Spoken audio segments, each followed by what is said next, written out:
Hello, hello, hi, hello, howdy, do, hello, we good, we good. We here? The music good? Yeah, alright. Continuing where we left off. The story so far, Murder on the Thames. Katrielle has interviewed a number of residents of Chancer Lane about the missing couple. She's also unearthed some interesting info about Mayor Loanita's true character. Yeah, so I'm pretty sure the mystery is... we're in some fashion stuff. I get the feeling... okay, ask for Mayor Loanita what she knows. Oh, ear, yes. I get the feeling that we already know what the... oh. Excuse me, this is a private meeting. Oh, Miss Perfetti. I'm sorry, we weren't expecting to find you here. Huh. Is everything alright? It's clear you don't like me. Now, what if it gives you that impression? There's no point trying to deny it. Your intonation betrays your true feelings. That little pause before you spoke, the way your lips curled up, the telltale shift of your eyes. I can read you like a book. Really? How incredible. I had no idea I was being so obvious. You aren't even going to attempt to deny it? Let's get to the matter at hand, shall we? I see you've been interviewing the mayor. Va bene. Yes. And I presume you being here means you are also investigating this case? Very shrewd. So, what have you found out so far? I don't see why I should tell you. That's right, because we don't actually want to solve this crime or anything. Laura, let's see if it's even worth filling you in. If you can solve this puzzle, I might consider it. Oh, gee, thanks. Everything is solved by puzzles in this world of Professor Layton, which is interesting. Keeps the brain going. Oh, shit, what? We have 9 people, some good guys and some bad guys, right? If a good guy has a bad guy next to him...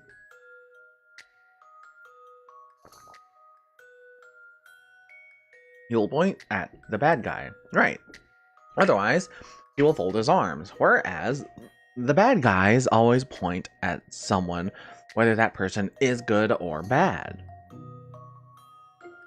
Select the person to mark as a bad guy, and bad guy. Select again to remove the mark. Okay. So we have to find who the bad guy is. And the bad guy will point at whoever regardless. So, let's look at the memo, shall we? If we do process of elimination, let's do color. Good guy color. He is pointing. He is pointing. He is pointing. And he is pointing. Assuming from what they said that the bad guys will always point means good, good, good. Which means that if there's no bad guy surrounding, good, good, good, right? Good, good, good. All three good. Because they'd be pointing diagonally towards the person who is bad. But since these guys are good, and they point at the person that's bad next to them, good. But wait, what's up with this? And why isn't he pointing? But if he's not bad, is it because they can't point two hands? That's, but, huh, okay. Let's read it again. If a good guy has a bad guy next to him, he will point at the bad guy. Otherwise, he will fold his arms. Whereas the bad guys always point at someone, whether that person is good or bad. So then, if that's the case, let's assume we're going off the assumption they can only point at one person. That is the rule of this puzzle. If they can only point at one person, assuming these three are correct and these three are good people, that literally means one of the bad guys has to be one of these top people. But you could look at him and assume that if he is telling the truth, then the bad guy would be him. And if he's just blatantly pointing at anybody, he's pointing at him. And if he is a bad guy and blatantly pointing at somebody, he's pointing at him. And assuming, again, just pointing at one person, it looks like the top two corners are the bad guys. I hope that's right. That's what the process of elimination says. The bad guys will always point. And they will point at the bad guy. Wait, has a bad guy next to him? He'll point at the bad guy. So regardless, so it looks like that is what the rules is setting up. They could only point at one bad guy, and he has a bad guy in his corner right here. He has a bad guy in that corner. He has a bad guy right here. Bad guy. Then why is he pointing? If he is good, which he proves he's good, makes him the bad guy. All right, I'm quite confident in this answer. This should do it, I think. Puzzles are made for solving. Puzzles. Love to get the brain working. You did it! The bad guys are on the top rail, in the middle, and on the right. Once you figure out the bad guys point at good guys, it's easy to spot them both.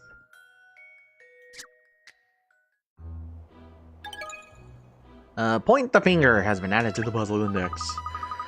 Well, it wasn't a very difficult puzzle anyway. The perfect storm sweeps in again. Alright, as a special favor, I'll give you my analysis of the case. First of all, let's review the facts. This morning, a man was pushed from the bank of the Thames into the river. There was at least one witness, but he was on the opposite bank, and the criminal was too far away to be seen, clearly. Soon afterwards, a woman threw herself into the river from the same bank as the witness. Which all fits in exactly with the legend of the Thames. Yes, the missing couple are known as Vic and Tim, residents of Chancer Lane. They are both members of a theatrical group and were planning to participate in tonight's Riverside Show of Devotion. However, no one appears to have realized that the pair were seeing each other, which is where the facts diverge from the legend. Meanwhile, we have the information that the couple were meeting regularly with a certain third party. You know who that is, I presume? A very person who instigated the investigation, Mayor Pipper Loanita. Alora, from these facts, there's only one conclusion that can be drawn, and that is the person who pushed Tim into the river was Mayor Loanita herself. No. Never. An interesting deduction, Emiliana. I admit there are some facts missing at the moment, but all the evidence points to Mayor Loanita. There's one vital factor missing that would incriminate her beyond doubt. A motive, you mean? Yes. I see you are on the same page. Naturally, I've explored the possibility of the criminal being someone else. Usually, I get a clear profile of the culprit from the case background and evidence surrounding the victims. But this time, the profile isn't coming together. Why did the culprit push the man into the river? And how is that related to the woman throwing herself in? Neither point ties in with the current profile I have built up. This is the first time I've encountered a case like this. A profile, yes. Sounds like you're struggling a bit, Miss Perfetti. Struggling? Me? Ha! The more challenging the case, the more I shine. Did she say shine or whine? I know which one I heard. Good dog. The fact that the profile doesn't fit some key facts about the case is an important piece of information in itself. All I need to do is work that back into my analysis and build up a new profile. So I must get back to the yard. The profile doesn't fit the facts. Have you had a thought, Miss Layton? Oh no, it's nothing. Come along, we must talk to the mayor again. Indistinct killer profile.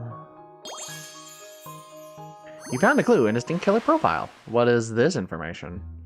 Indistinct killer profile. Even expert profiler Emiliana Perfetti is unable to produce a distinct profile of the killer in this case, which in itself may indicate something. So if it's... So, if the one profile is not brought into case, I swear to God, this is the story of... This is going to be the scandal that the mayor tries to entice people to get into the whole... What do they call it? The devotion the thing of devotion. And in order to get people interested, they decided to make a scandal of reenacting the couple's death and shit. Like, that's the story. I swear to God, that's what's gonna happen. It's gonna be revealed that it was all planned out. The two are gonna be absolutely fine, and I don't know who I don't know if they actually had a person pushed, or if it was just like, oh, they conspired together to make it happen. So I swear that's what this is gonna end up to. Excuse me, Mayor Loanita. Oh, hello again. How's your investigation coming along? Very well, thank you. I think we're nearly there. I'd just like to ask you one or two more questions if I may. Of course, anything to help solve the case, ask away. Thank you, I'll get straight to the point then. It seems you've really gone to extreme lengths for the sake of this year's Riverside Festival. Yes, well it is a London tradition after all. I'm all for progress and forward thinking, but traditions are very important as well. I hear that you undertook a lot of planning yourself, and that you wanted to reinvigorate the festival in a way. Yes, I'm afraid I'm not good at delegating. I always want to do things myself whenever possible. I also understand that you've been having lengthy discussions with some of the participants in the show of devotion. That's true, it's the climax of the whole festival, so it requires special attention. It's really vital that the festival is a success this year. That's why I've had to plan everything so meticulously. I see. Well, I think we have a good idea of your particularly strong zeal for the event now. Thank you. That's it? Strong zeal? Is that all you've got, Kat? Don't worry, Cheryl. It's all I need. Oh, that's strange. What is it, Miss Layton? There's something different about this office. Something strange since we were here before. Is that? Is it the dog? Is it the bear? Has it? Nah, sniff sniff. Now you come to mention it, I'm picking up on something too. Have a good look around, everyone. We need to figure out what's different. You mean the bear? Oh, this teddy bear wasn't here before, was it? Oh, wasn't it cute?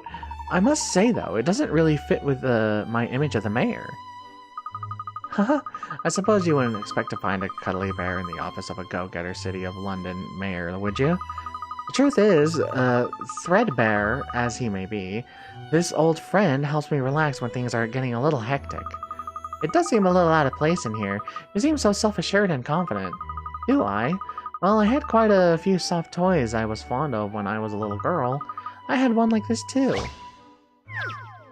What? What the hell?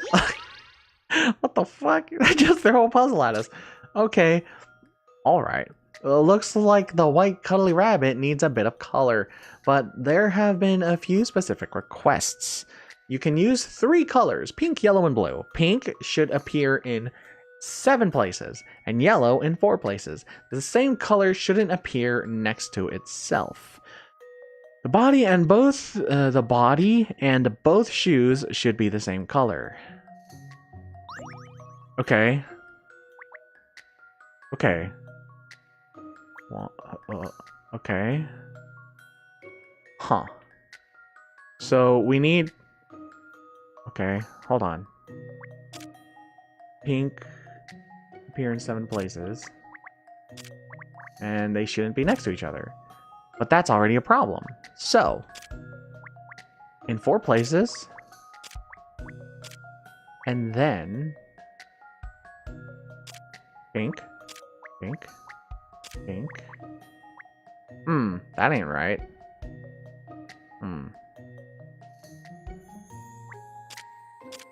Pink. Pink.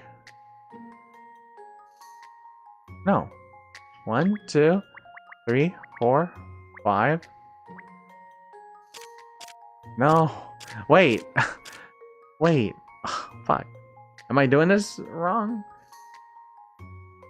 They shouldn't be next to each other.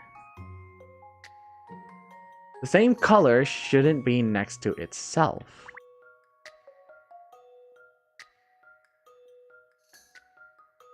And it should be in 4 places.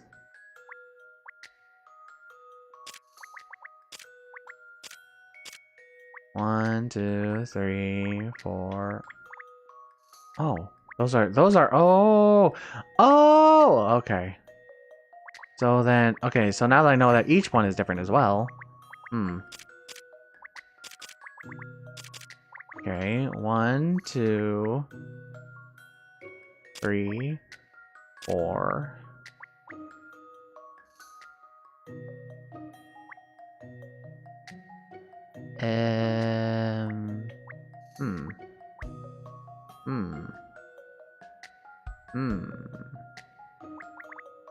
Okay. If they have to be the same color, then it has to be like this, right? But yellow has to be in 4 places, so maybe I can change it a bit. Yellow. Fuck. Stop. Blue. Blue. Yellow. Blue. Hold on. Does that work? 1, 2, 3, 4, 5, 6. Nope. There's still 1 more left I need. 1, 2, 3, 4. Okay. And then the rest. Okay. So then, what if I changed this? 1, 2, 3, 4, 5, 6, 7. 1, 2, 3, 4. And yeah, that should be it, shouldn't it? That's what it looks like to me. I've seen how to solve this now. Puzzles are made for solving. Not bad. You did it! What a colorful rabbit. It looks like it's just the way she wanted. Not bad. Rainbow rabbit. You solved 24 puzzles! You damn straight. Haha, I had a feeling that it wouldn't stump you. My father bought this bear for me, actually. It was at the Riverside Festival, from one of the street stalls there. Ah, so it has a special meaning for you then. Yes, that's right, especially as my father is no longer with us. He was a very busy man. He used to work extremely hard, but even so, he always made time to take me to the Riverside Festival. I loved the festival, and the times I spent at it with my father. So many memories. Yes, there's no greater treasure than memories of your loved ones, is there? Absolutely, and I'm sure lots of Londoners feel the same way about the festival. People in the city have been making wonderful family memories at it for years now, which is why it's such a terrible shame that attendance has been falling in recent years. The idea of abolishing it altogether is just abhorrent. I have to preserve my precious memories. The festival must be a success. Are you alright, Miss Loanita? Oh, I do apologize. I don't usually let myself get quite so animated. Please don't apologize. It's nice for us lesser mortals to see that even someone as cool and collected as you loses a little control occasionally. Being mayor means you have to keep your emotions buried, you see? Really, I would have thought it's better to be true to yourself in a role like yours. Maybe some of us are a little too true to ourselves, eh, Kat? I've had a good idea. I'd like to show you something rather special. Oh, something special? Yes, there's a balcony just outside here. Would you join me out there for a moment? Balcony? Oh, okay. Okay. Should I look around and see if there's more coins again? I highly doubt that there would just be coins again. I just assume that coins are already found all over the place. Okay, next. The balcony! Access from the mayor's chamber.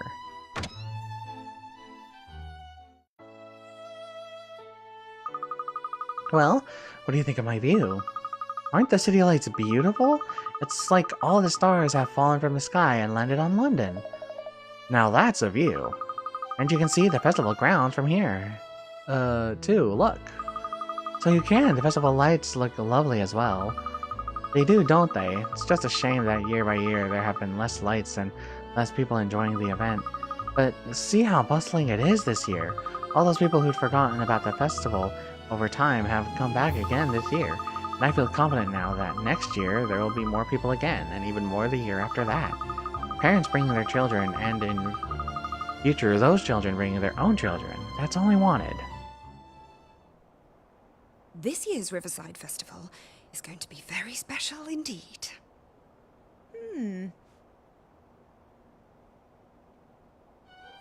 Oh. I thought it was gonna be a long cutscene. Okay. Well, I'm very sorry for taking up so much of your time when you're so busy, Ms. Loanita. Oh, that's quite alright. I enjoyed discussing the festival with you. Good luck with the investigation. Thank you. I believe we're homing in on the truth now. Really? That's wonderful. Keep me posted.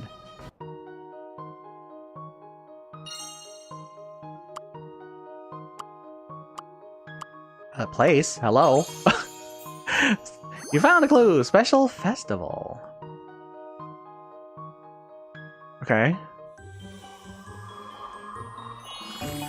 Case complete!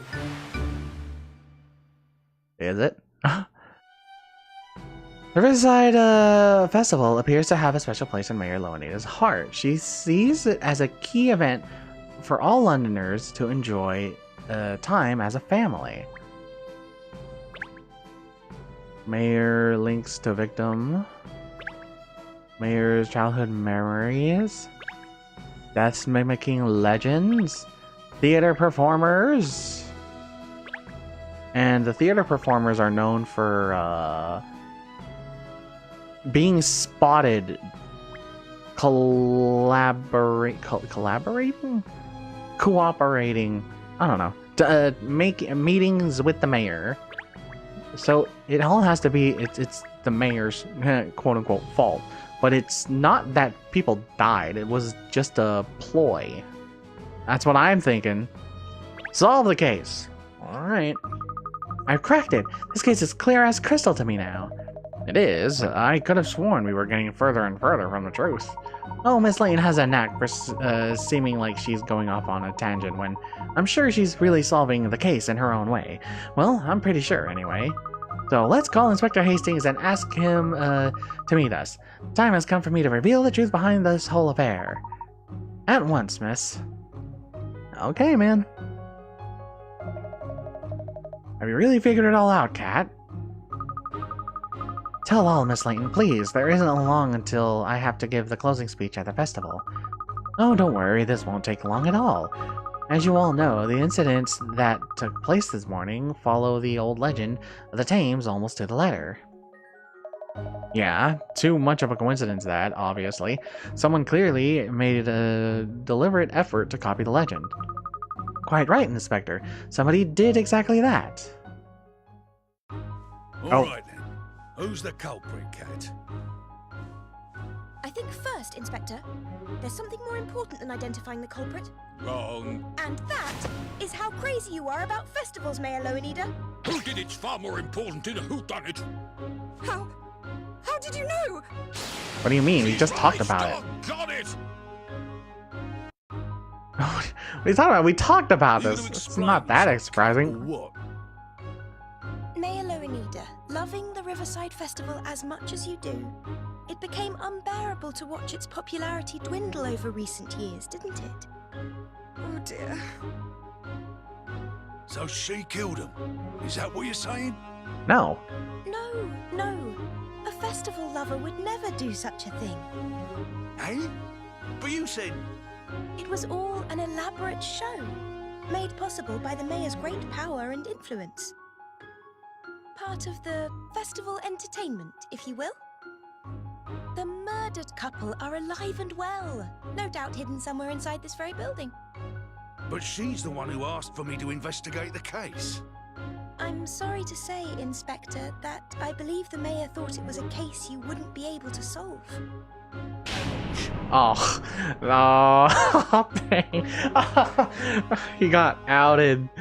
Wow. Sorry, man. Well, Katrielle, I see you're quite the entertainer. Huh? It's been an eventful festival, that's for sure. And a successful one, too. Yes. I'm delighted that my last festival as mayor hasn't been a flop. Thank you, Katrielle. Damn, that is actually... So it was right. It was all just a ploy. But damn, to kind of, like, out the cop guy, like, yeah, she thought you were so incompetent that you were not gonna solve this. Like, you lack the skills to solve this. Sorry. Are you retiring, Pippa? Yes, I must. I've abused my position as mayor. Oh. I just couldn't bear the thought of the festival my father always took me to being abolished, you see. But I've let everyone down. I see. Well, I'll be sad to see you. Oh shoot, what the hell? I just played with the stick and then it did the... Oh. There's just one little problem. Oh? What problem? Have a gander at this. Goodness me, what? It's a proposal put forward by some of London's youth. They want the same performance you cooked up this year to happen every year, only bigger. That's dangerous. They're suggesting calling the old love story thing the Riverside Oh, okay, that's Musical, better. And they're planning massive participation from youngsters all over the city. Okay, so to turn it into an actual, like, dance play. Okay, I was about to say, if they meant, like a lot more, a lot more of the hidden play scandals of throwing somebody off the side of the bridge, I'm like, okay, that's where you need to put a stop on that. I think London still needs you at the helm, Mayor Loanida. After all, no one loves this city like you do. And it looks like next year's festival is gonna take some planning. Oh, Inspector Hastings! I don't know what to say.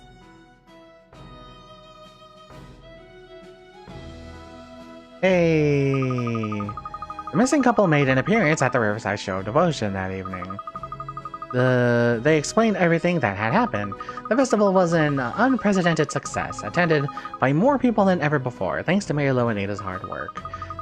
So, it looks as though the festival will remain as one of London's great traditions, as a place where families can gather and make memories together that will last them a lifetime.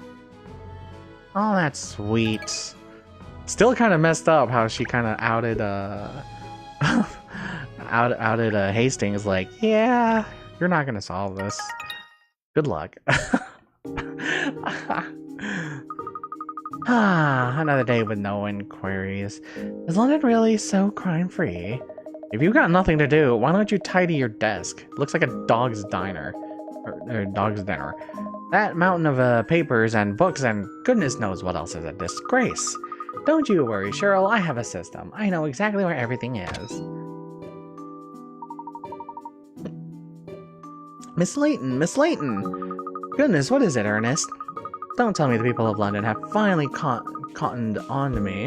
Are they queuing down the street? I wish they were, miss, but sadly no. Oh, well, that's a relief. Yeah, it would be so terrible for business if we actually had some clients.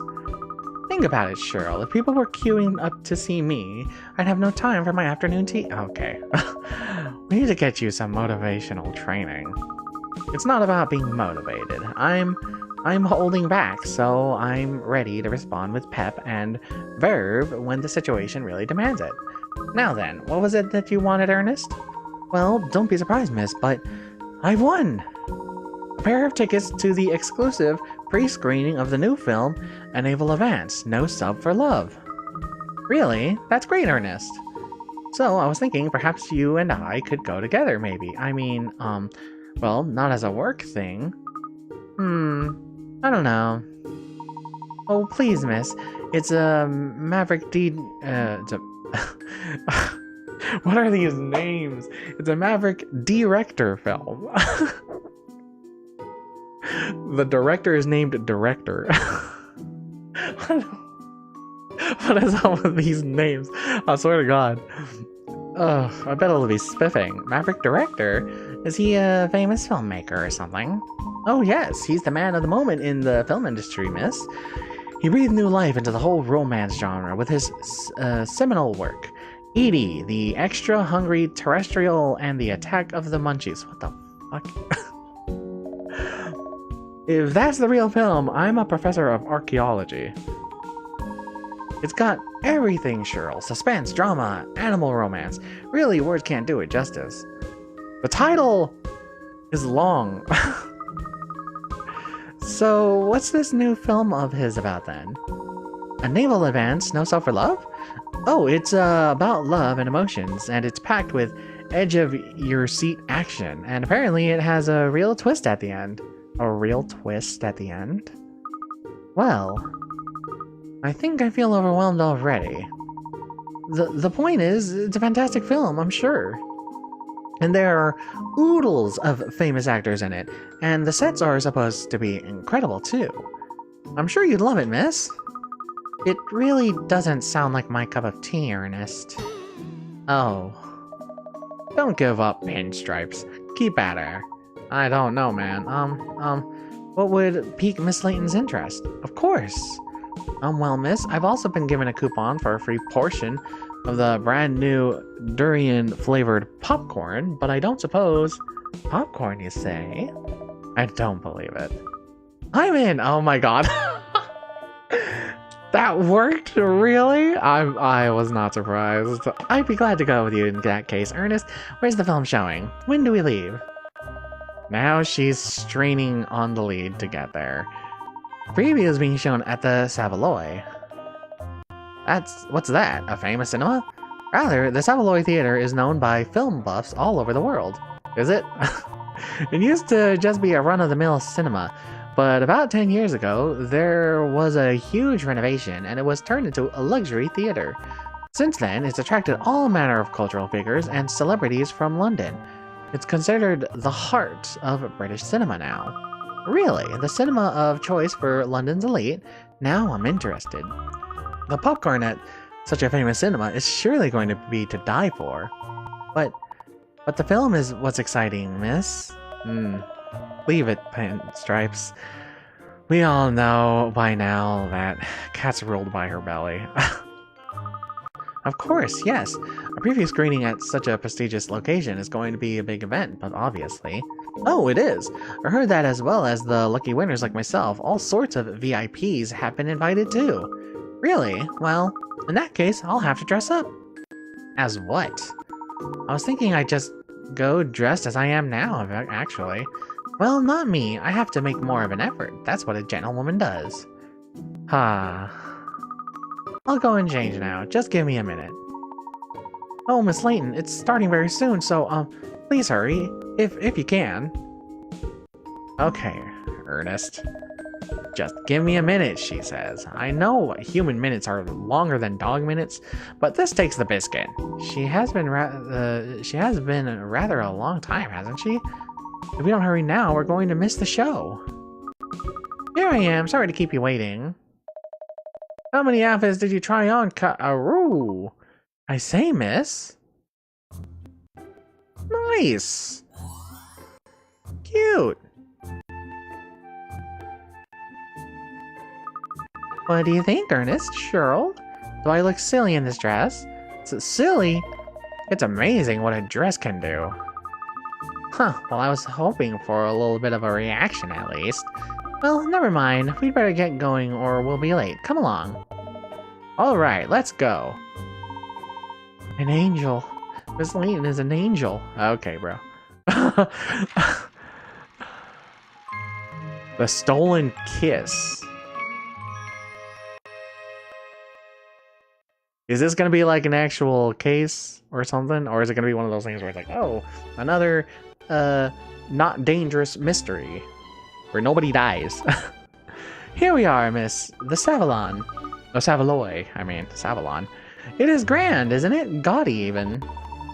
I've never been inside before, actually. I'm a little nervous.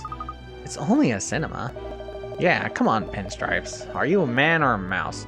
Because she'll eat you if you're a mouse. Sure, I'll behave. This just isn't something to be nervous about, Ernest. It's not like when I have to add another book to the teetering pile on my desk. Tidy up! Bad dog. Anyway, enough of that. There are a lot of people here, aren't there? Have they all won tickets, do you suppose? I expect so. It's almost palpable, isn't it? How everyone's dying for the film to start? I know I am. Oh, look, miss. Over there. Isn't that Emiliana? So it is. I wonder if that means something happened. She could be here investigating. I haven't noticed any kind of commotion or anything. If there was an incident, that would liven things. Never mind. Let's just go and get the information from the horse's mouth. A new case coda. Oh, what? A new case coda has been added entitled Pipper's Project. Well, if that's the case, well, let's do that real quick because it's like apparently short stories that'll like solve itself very quickly. Mayor Loanita seems troubled by something at Guild Hall. Dependable but dithering Hesitate, I forgot her name was Hesitate. Hesitate discovers she has a new project, but no good ideas. Okay.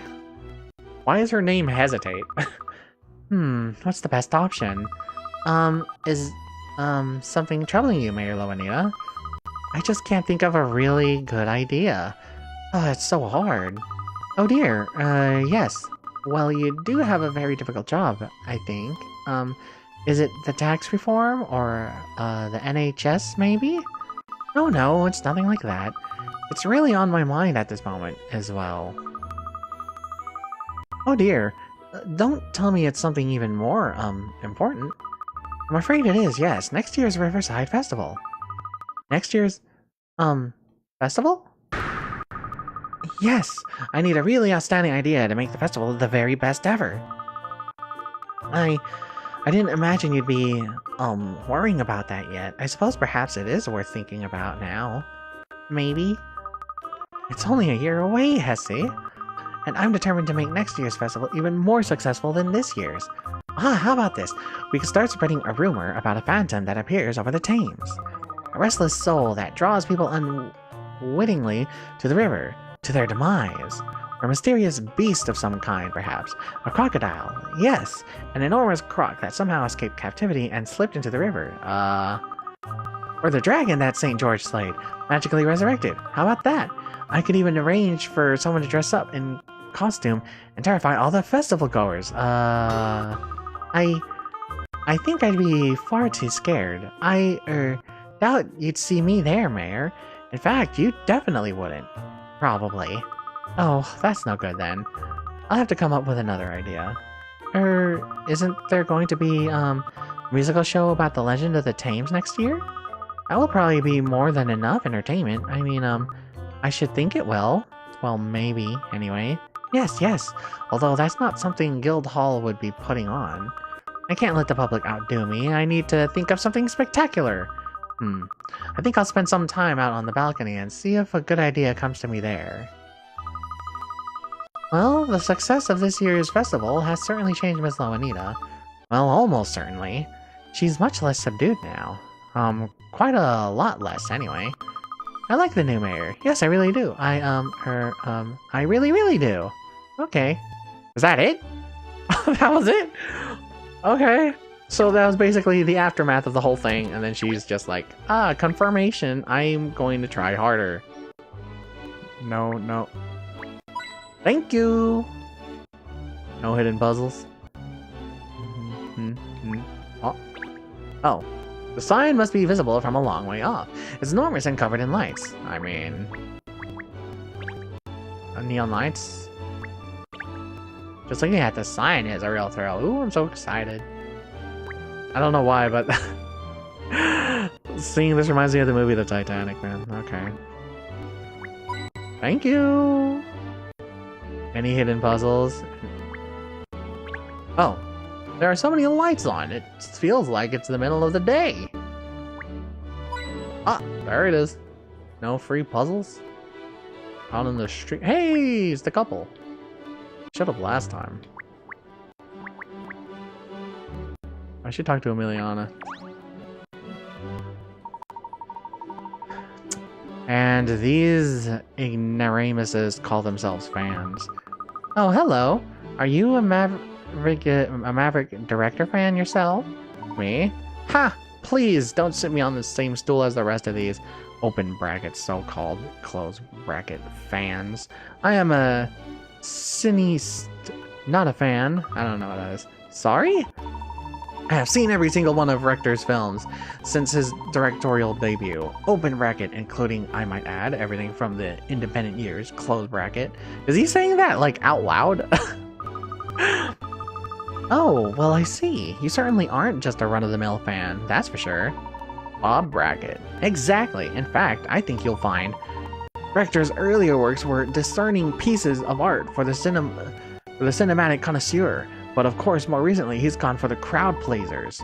Still, even in his more saccharine moments, his sublime composition, inimitable sense of style, and divine wordplay are present in spades. Of course, I can't comment on this particular film until I've seen it. Will it be his magnum opus or a massive flop? It's interesting to note that you've been talking for a very long time.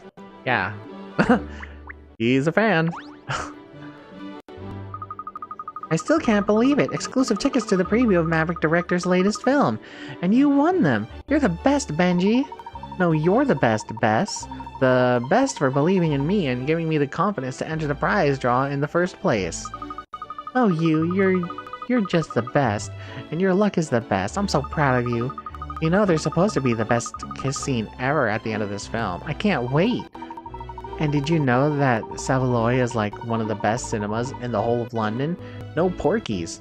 We have to take a photograph together outside. Try and stop me. I want to capture every moment we spend together on film. Every single one. Okay. Okay. A little too extravagant, but alright. Good for you. Good evening, Emiliana. Katrielle, what are you doing here? Ernest has won tickets to see some lovey-dovey film or other, so I decided to come along with him. But the question is, what are you doing here, Emiliana? Has there been an incident? No, I'm not here on police business. I've come to see the film as well. Oh, I didn't realize you were a film buff. Well, I wouldn't describe myself as a buff, exactly, but I enjoy the change of pace. Profiling all day demands a huge amount of concentration. But the only people here tonight are either involved in the production, VIPs, or they won tickets like I did.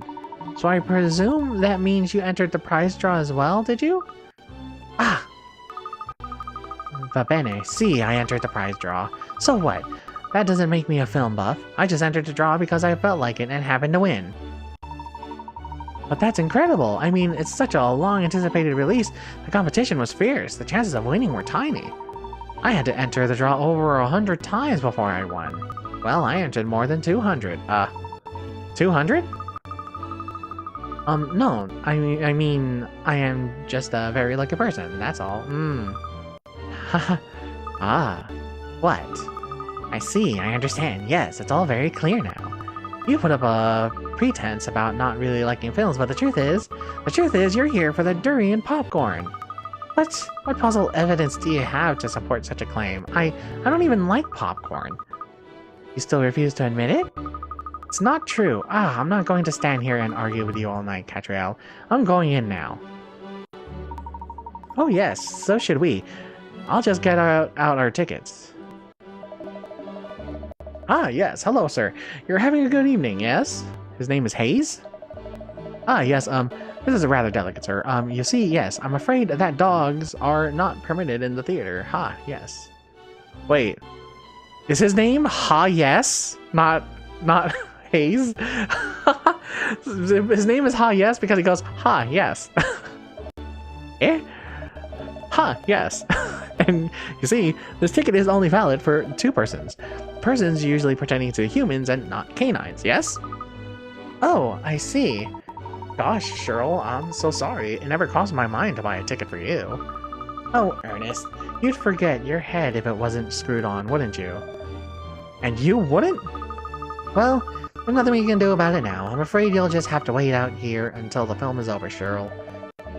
Oh, sure. I'll just hang out on the street like a stray. I didn't even bring my coat. It's not even as if I can go back and wait at the office. These paws can't open no doors. Fine, alright. I'll wait here. Just do me a favor and don't watch all of the ending credits. Good boy. I'll be back soon. Alright, Ernest, shall we? Oh, yes.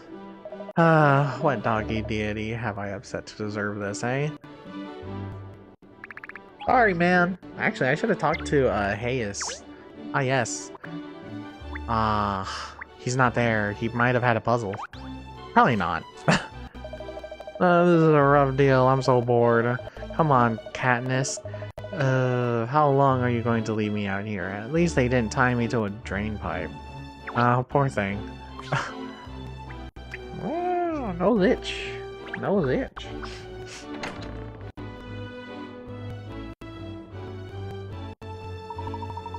I can't believe it's upon us. Maverick Director's latest masterpiece awaits. I'm beside myself with anticipation, Miss Layton. I really am. Ernest, this No Sub for Love film. It's a romance story, is it? You've only just worked that out? Well, yes, it is a romance, but it's so much more than that, miss. Actually, you can't pigeonhole Rector's work. It transcends genres. You see, miss, Rector used to direct cult B movies. He had quite a following of diehard fans even then. I think it must have been his attention to detail. I mean, really, he was a complete perfectionist. But he somehow never managed to appeal to Joe public.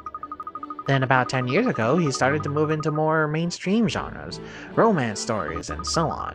That's when he started to become more popular, by appealing to a wider audience. Now, he's regarded as one of the greatest directors of our time. His films are always highly anticipated.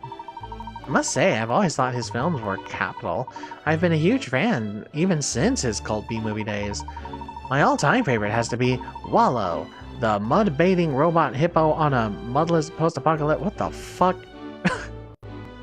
Wallow, the mud-bathing robot hippo on a mudless post-apocalyptic Earth.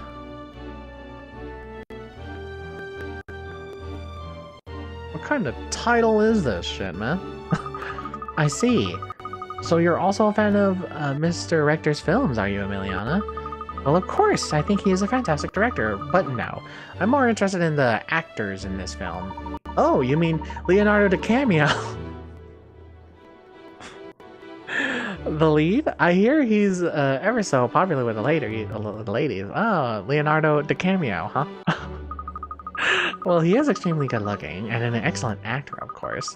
After all of the action roles he's played, I'm dying to see what he's like in a love story. Emiliana, I didn't take you for a lovey-dovey type. How cute. Oh, I didn't mean... I am not lovey-dovey. No. Anyway, when you finish teasing me, look, it seems the VIP guests have arrived. Oh? Are you... Oh, hello. This must be quite the high-profile event.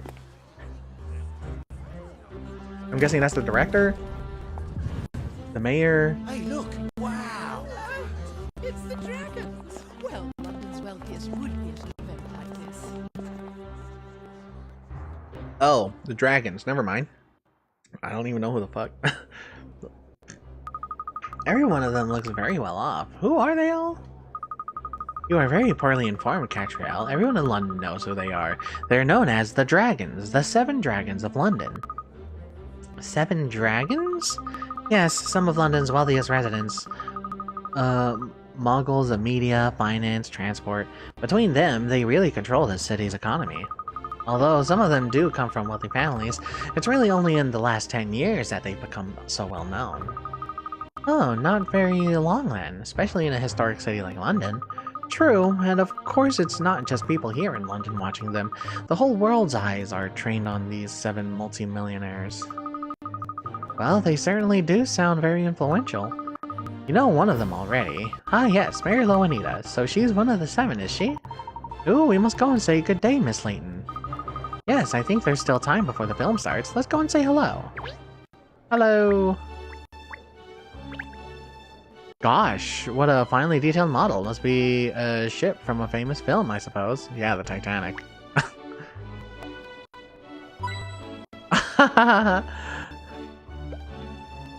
Okay. Ooh, I like that poster. We could put one of them up on the office wall, perhaps.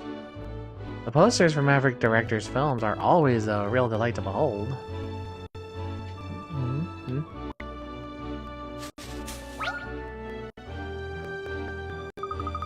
Oh, there's something caught on this leaf here. What is it? It's a puzzle, miss. Ooh, I say I'd love to see you solve it. What does a puzzle even look like? I mean, like physically in this context, there was something on the leaf, and then they go, "It's a puzzle." What is it? Is it a piece of paper? There are. Oh shit. Oh god. I wish I could reread that. If I hit try again, it's gonna reduce my number, I believe. Here we have a simple child's toy that consists of 5 rows of 5 wooden poles, right? Each on which you can thread colored beads. A little boy was counting the beads on, but he's lost count. With a view from above, from the front, and from the right-hand side. Above, front, or right? Okay. Can you work out how many red beads there are in total?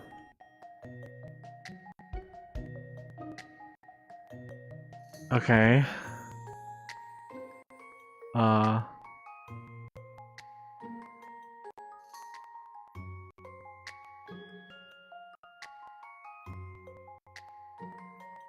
Hold on.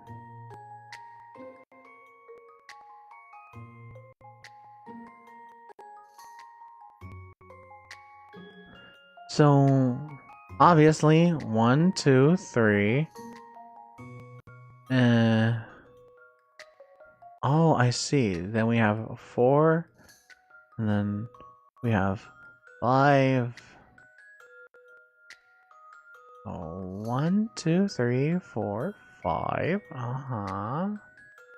We got 6, 7, 8. And I think that should be it. 8. That seems to be the math. 2, 3, 4, 5, 6, 7, 8. Yeah. Looks like it. Because if you look at this, okay, sorry. I'm trying to. My brain's trying to comprehend everything. So, because if you look at it through this way, you can see from the side view. This is this one right here, the one in the middle, and then this one is at the front because it's not the one with the line, which is this. And so with that, it looks like this one is this one at the far end here, right? Because this is from the above view. But wait. But then that's weird, though. How so? Because if you look at this from the top view, there's one there. But There's one here. Huh? So... what the hell is this? What the hell is this? Hold up. Wait, timeout. Huh? I feel like something's wrong here. Hold up, what the fuck? Okay. What's this? Timeout. What? What's this one? What the hell is this portion right here? That circle.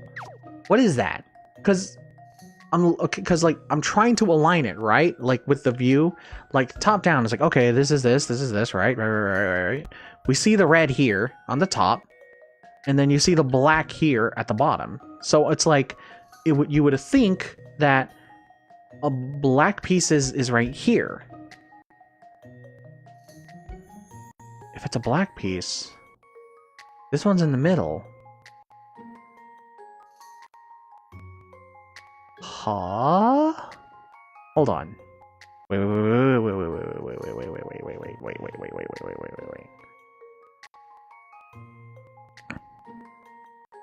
Is there more than 8? But this makes no sense. Unless, wait. Holy shit. Oh my god, was I bamboozled? Okay. Holy crap. I was bamboozled. Okay. I was gonna be so wrong on that answer. Oh my god. Wow. Wow, I was bamboozled so hard. Okay. Let's hold on. So, no. Let's change it to like at least blue so we can keep up with it. So. Let's look at the front view. The one in the front, 1. That one is this one, 1. Okay? Confirm. And then the next line is right here, right? Which is right here. The next line, we have 2, which is behind here, and 3. So. If I can write 2, I can't write 2 properly. Just work with me, guys. Okay? 2, and then 3. Just work with me here. I can't write that well with a controller. Okay. So that's 1, 2, 3, and then this is 3. Just work with me here, okay? Trying to work it out. Okay, so that's the 3, right? That the front view, side view. So we got 1, 2, 3. Then we seemingly have the third part. But it looks to be covered by this. The 4th piece. Excuse me. What the hell? My controller is so stupid. 4th piece, which this one is. Right? The 4th piece. And then we have the top right here, which is the 5th piece. 5th piece, which is this one, the 5th piece. Right. And then we have this one right here. Okay, wait. This was the 4th piece on this perspective. Right. The 4th piece there. And because of that, we have this one here, which is right here. And since there's nothing above this, that is just 1 black piece that we don't need to worry about. We can forget that one. This one has 1 red piece right here. So this one is number 6. Work with me here. Work with me, game. Game, please. Work with me here. Please. 6.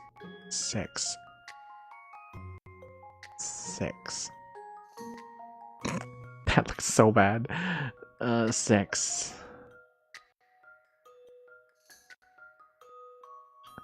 That's better. Okay, so that's 6. We got 6.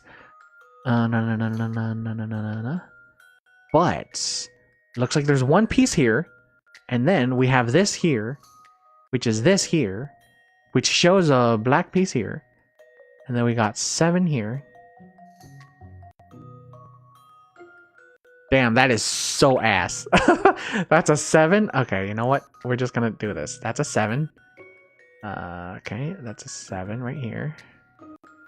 Right? And then we have the top view right here of this one, which is obviously 8. How do I write 8?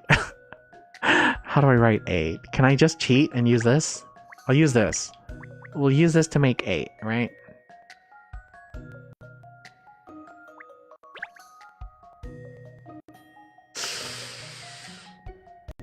Damn it. Okay, so this is 8. How do I write it? How do I write 8? I probably could have just done like a square and then a line in. You know what? Hindsight's 2020. Shut the fuck up, me. Okay. I'm making myself feel stupid. Okay, 8. 8. Okay, we got 8. And this top view is the 8th one.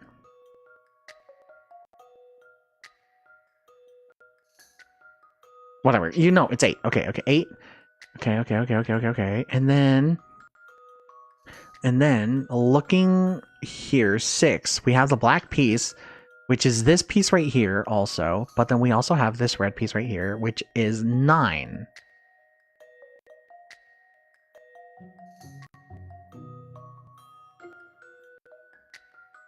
Okay, so looking at it, there's only one piece, and that's 9.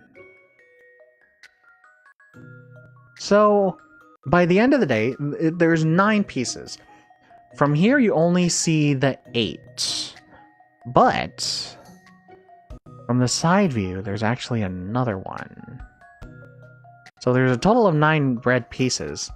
So I was fairly close. It was just one off. This should do it, I think. And that's how it's done. Okay, not bad. You did it! You really need to be able to visualize things in 3 dimensions to crack that puzzle, don't you? Well, yeah, basically. Bead, brain, bleed. That doesn't sound right. There! I showed that puzzle who's boss, didn't I? I must say, it's an unusual place to find one. Perhaps it's here to entertain people while they're waiting, for their film to start. What is up with this world of Layton? Like, why do they just blatantly have puzzles lying around? Kinda strange, in all honesty. Any more hidden stuff? More coins? More money?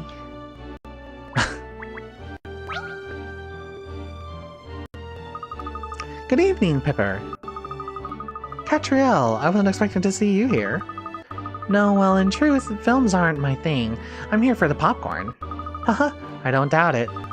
I didn't realize you were one of the 7 dragons of London. Oh, that's really my father's influence, but I don't think of myself as a millionaire. I think of myself as London's mayor, nothing more. And that's a very worthy title. Not everyone has what it takes to be a mayor in a city like this one. You're too kind, Katrielle, but it's always nice to receive a compliment. Now then, there's someone I'd like to introduce you to. This is a friend of mine, Mr. Phineas T. Barnum. Phineas T. Barnum. Howdy, it's a real pleasure to meet ya. So, you're the Katrielle Layton I've been hearing about, eh? Ha ha ha. Pipper's told me all kinds of stories about you. All good, haha, all good. Don't you worry. I've been just dying to meet you. Well, it's an honor to meet you too, Mr. Barnum. You're on the VIP guest list, I presume? Ha ha ha, VIP guest list? That's a good one. You'll be saying I want a ticket next. Oh, so in what capacity are you here then? I was under the impression you either had to win a ticket or be invited especially. Haha, you don't have a clue who I am, do you? Well, I tell you what, I'll set you a little puzzle. If you can solve it, I'll fill you in. Okay. 031. 30 Pickerats.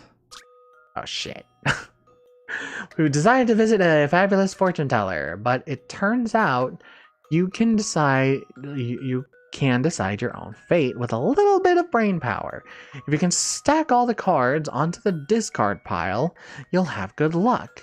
The only rule is that you must either follow number of suit when placing a card on the pile.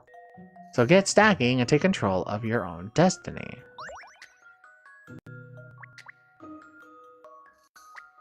Three? Like that? Like this? No. Like that. Okay. No? Huh? Huh?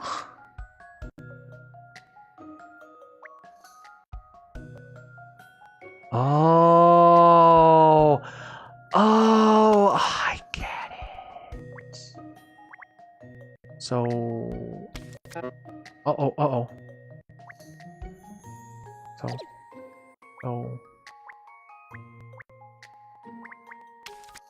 6. Ooh. Ooh. Wait. Okay. So... how do I do this? Put the 8 in, because I need something to match the 8. I need to end on the 4. So...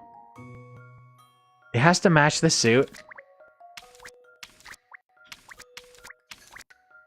There you go. I've seen how to solve this now. Puzzles are made for solving. Alrighty then. You did it! The swirling mists of your future are clearing. I see. A heart card. You are about to find love. Okay. Fortune teller fiasco. You received the recipe for garlic soup. Ha ha ha! They told me you were good at puzzles, and they were right. Sorry, I wasn't trying to test you or nothing. I just wanted to see it with my own eyes. See, I'm a big fan of detective work. Well, I hope I didn't disappoint you. On the contrary, so we had a deal, didn't we? Let me tell you about me. Ha ha ha. I'm the manager of the Savoy.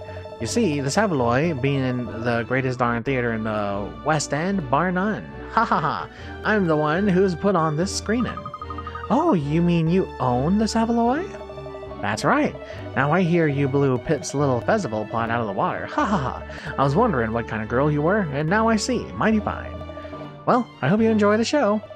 After all, if it tanks, I won't make any money out of it, will I? Ha ha ha ha ha. Well, the truth is, I'm really here for the popcorn, not the film. Ah, the all-new durian flavor, you mean? Ah, you know I came up with that myself. You have to keep thinking of new ideas if you want your customers to keep coming back, right? I just let Pip try it, as it happens. Haha, not her cup of tea, at all. I see, you're involved in all aspects of the business. How interesting. Well, that popcorn certainly has a unique flavor. Perhaps a little too unique. A good example of effort not necessarily producing results. I'll judge that for myself, I think. Now, where do you get it? It's on sale on the kiosk back there. Show them your coupon and they'll give you a tub. Oh, look, that's old Doubly over by the kiosk there. Madam, Doubly, Doubly? To you. You should introduce yourself. Madame Doubly? Is she another of the seven dragons? Ha ha ha. Gretchen Doubly is a name you'd do well to remember, Miss Layton. And a word of advice, never forget the Madame. Ha ha ha. She controls a whopping green empire of business stretching right across the globe, you know. Yeah, she practically breathes money. They used to say that the sun would never set on the British Empire. Well, if that metaphor holds any water at all, Madame Doubly would be the sun. Ha ha. She's the glue that holds us all together. The mother dragon, you could say. Ha ha ha ha. I see. Well, she certainly sounds larger than life. If you want your detective agency to have any chance of success, it would be wise move to befriend Madame Doubly, Katrielle. I suppose detective work does rely on maintaining good relations with people. It's true. I could just say hello while I queue up for my popcorn. While you queue up for your popcorn, you really haven't grasped how important she is, have you? I mean... Doesn't look like there's anything else here, too. Well, a small kiosk selling snacks, drinks, and some film merchandise.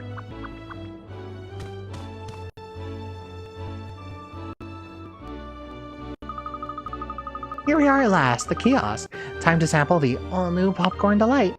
Oh no! What's the matter? There's no one at the kiosk. I won't be able to get my popcorn. Never mind, miss. How about introducing ourselves to Madame Dublé instead? Ah, so near, and yet so far. You mustn't be down in the mouth, miss. Remember, Mr. Barnum said she could be a very useful contact. Yes, alright. Let's say a quick hello then. You know which lady she is? I suspect that lady over there might be who we're looking for. Yes, I think you might be right. She certainly stands out as being affluent. Oh poo, what a pong there is coming from the popcorn machine. Oh, a puzzle? Oh, I say, miss, a hidden puzzle, look! Well found, Ernest. Why don't you solve it, seeing as you found it? Me? Oh, well, alright then. I can't very well shy away from a puzzle and still claim to be a worthy assistant of the great detective Katrielle Layton, I suppose. I mean, yeah. It's like you're working for a puzzle solver. You solve the puzzle yourself, bro. Some juice vats are connected up as shown, right? There's 2 liters, 3 liter, 4 liter, and 5 liter vat in the system. When you select a tap, juice flows in the direction of the arrow on the tap until either the vat it's coming from is empty, or the vat it's filling up is full. Divide up the juice so that the 2 tanks on the left are fully full exactly to the red line marks. Oh. So... okay. I see.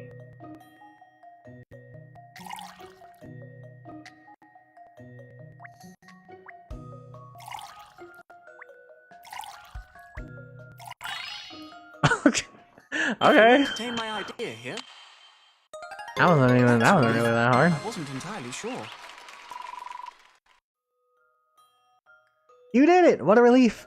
The juice is where it needs to be and all is right in the world. That wasn't that hard, puzzle. Nice. Go with the flow! Oh, top drawer! I did it! Well, Ernest, that was very impressive. Anyone would think you were vying for my position as chief detective. Oh no, miss, never. I'm quite content as your assistant. More than quite content. Very content. Extremely content. Okay, Ernest. A little too, earnest. Obviously, if it's, cordoned off, I wouldn't dream of going in there. It's not what a gentlewoman does. Oh, hello, good sir. You were in the opening movie sequence. Oh. Hey, what the f- 10 hint coins, dang. Okay. Does that mean I have a new outfit? Hey, have a new outfit by default. What's this outfit, though? Floral Finesse? I can buy other outfits, though, right? How many do I have? I've got 14? If you divide it by 3, that's I can buy 4. Damn. 4 outfits already? And then we got Professor Layton stuff. Oh shit. Sure. I'll buy it. No. We don't need her to change right away. We just buying the outfits. Because you gotta look good in your fit, bro. So. Ow. Would you look at that?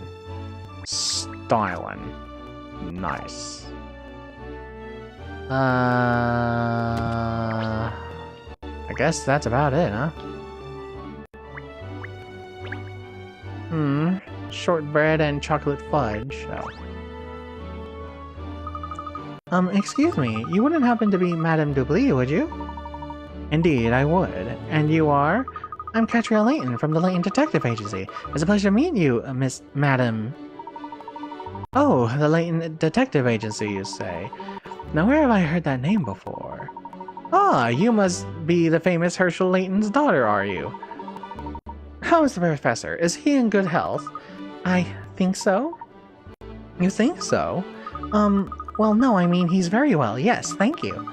I'll be sure to mention to him that I met you. Yes, please do. Tell him I should very much like to meet when he's next available. I wish I could. Goodness, it's nearly time for the show. I promised myself a little tipple before it begins. Do excuse me. Well done, Miss Layton. I think you made an impression. Oh, I don't know, Ernest. All this hobnobbing with the rich and famous is taking its toll on my nerves. Oh, I don't believe it. Over there, look. It's Maverick Director. It is? Oh, hey. Ladies and gentlemen, I'm Maverick Director. Thank you all for coming to see the premiere of my new film. I hope you enjoy A Naval Advance, No Sub for Love. The screening is about to begin, so if you'd all like to make your way to your seats. Oh my giddy aunt, I can't believe it. It's the real Maverick Director, Miss Layton. I've never seen the real Maverick Director before. But you've seen the fake one? No, I didn't mean... Oh, there's no time for that. The film is about to start. We must take our seats. Aren't you forgetting something, Ernest? First, I have to redeem this coupon for my durian popcorn. Oh, and look! The kiosk attendant has returned. But what if the film starts while you're waiting for it? Everyone else is already inside. Quickly, miss, we must hurry. But the popcorn! You can't watch a movie without popcorn, man. Hi, yes, sorry for the wait, ma'am. We have a full house tonight, and with all the VIP guests demanding attention, yes, it's been quite busy, I'm afraid. I see. Well, anyway, I believe this coupon entitles me to some free popcorn, the new durian flavor? Yes, that's correct, ma'am. However, the feature is about to begin. I think so. Yes. Yes, please take your seats immediately. I'm sorry, miss, but we really must go in now.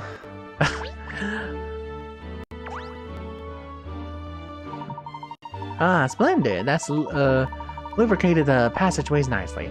Now I shall be able to sit down and enjoy the show. I can't wait to get off my feet. Okay. Everybody is going to watch the film. Oh! I just realized on the top display, we are now with, I already forgot her name. Katrielle, Ernest, and... Adriana? I'm probably wrong on that. A large and extravagant hall used for screening films. To the auditorium!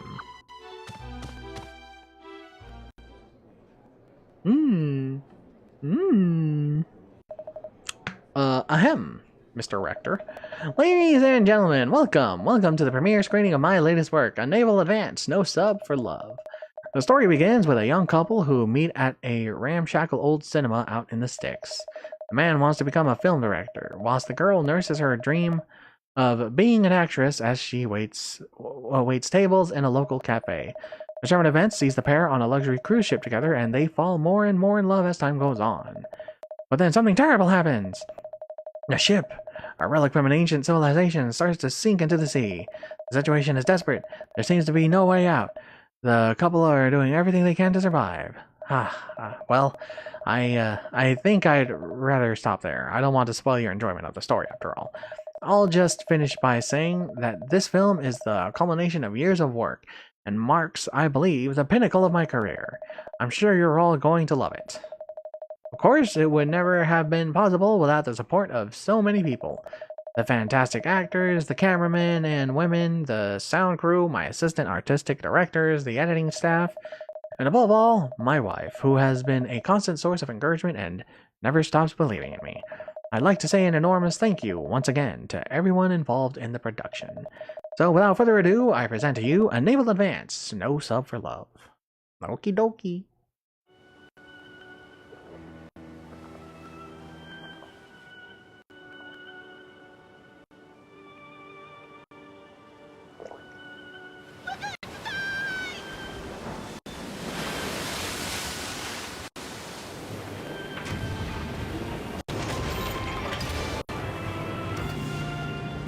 hell?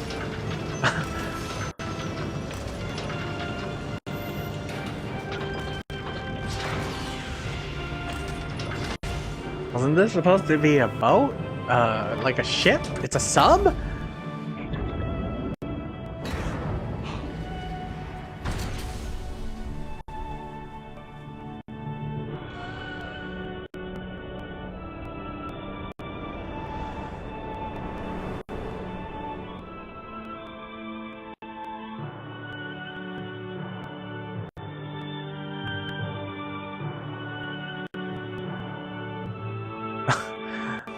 Okay.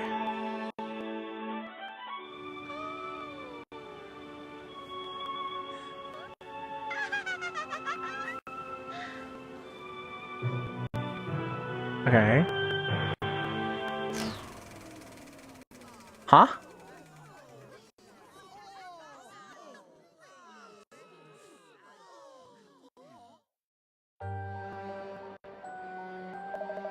What's going on? What's happened to my film? Why is it cut there? No, this isn't right. The last scene. The kiss scene.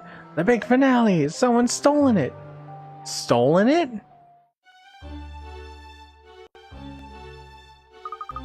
Excuse me, Mr. Barnum. Has everyone left now? Yep, that's the end of that. We'd had to cancel the screening, so I sent everyone home. You're a friend of Miss Layton's now, aren't you?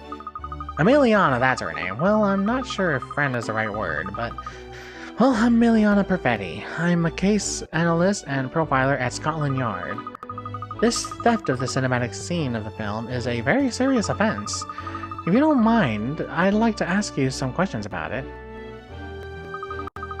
Yes, could you tell us what you know about the events leading to the discovery of the missing scene? Katrielle, what are you still doing here? And why is that hound with you? Hey. Well, everyone else has left now, so I thought Cheryl could help sniff out clues. We don't need any sniffing around here. Keep your nose and your dog's nose out of business that doesn't concern you. But it does concern us. Mr. Barnum personally requested that I stay and help. You bet I did. Talk about luck having a Scotland Yard officer and a private eye on site. Ha ha ha. Anyway, I'd like to ask both of you to help figure out what happened here. Who the heck cut the kiss scene out of the film, huh? If anyone can solve this case, it's the woman who figured out the Riverside Festival shenanigans. Ha ha ha. Isn't that right, Katrielle?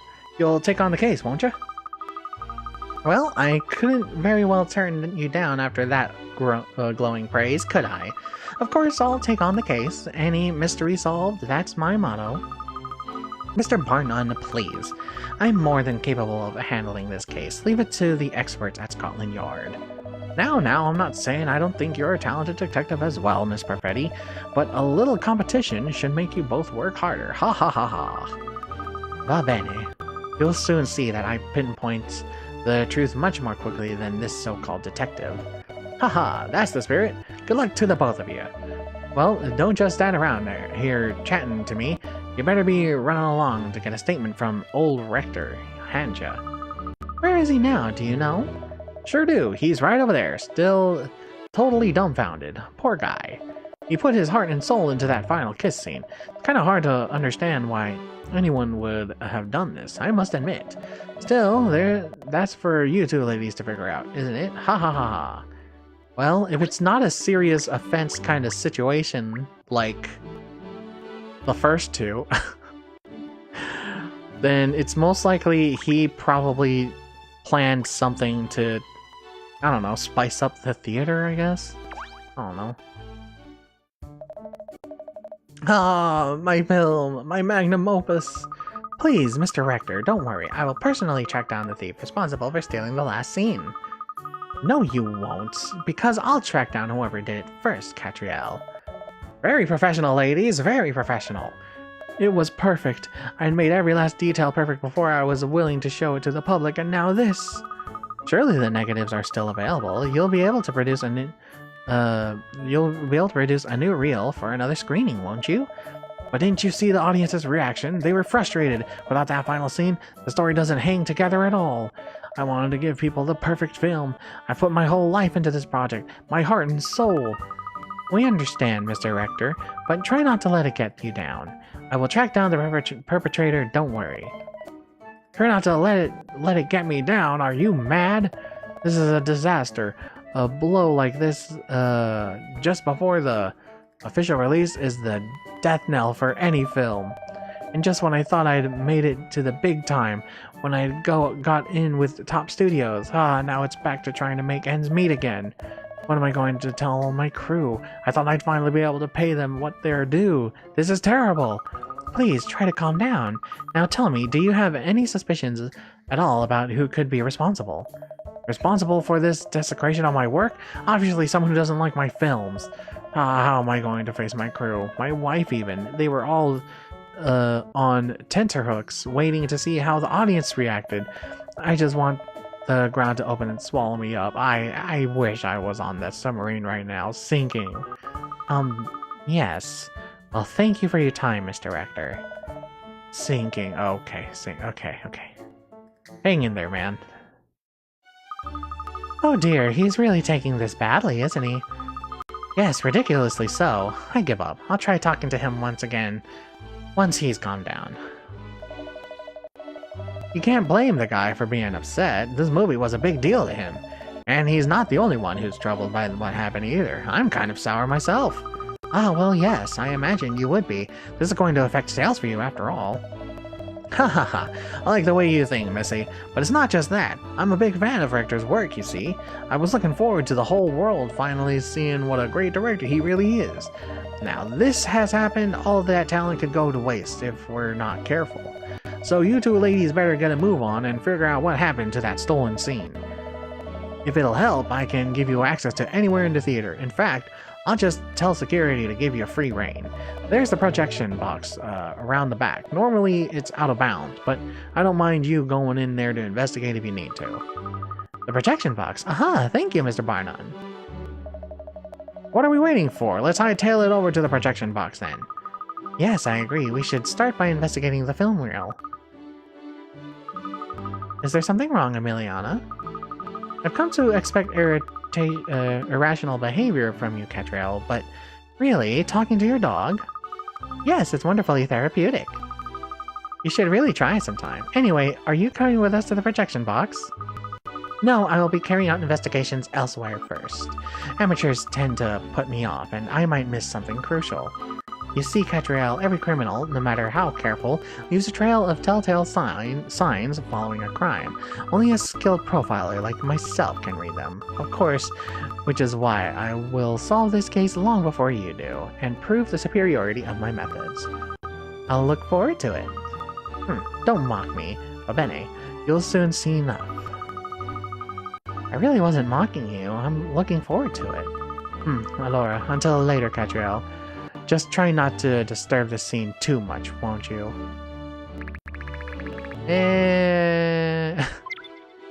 Sure? Does that mean she can't go out of her way to get this now?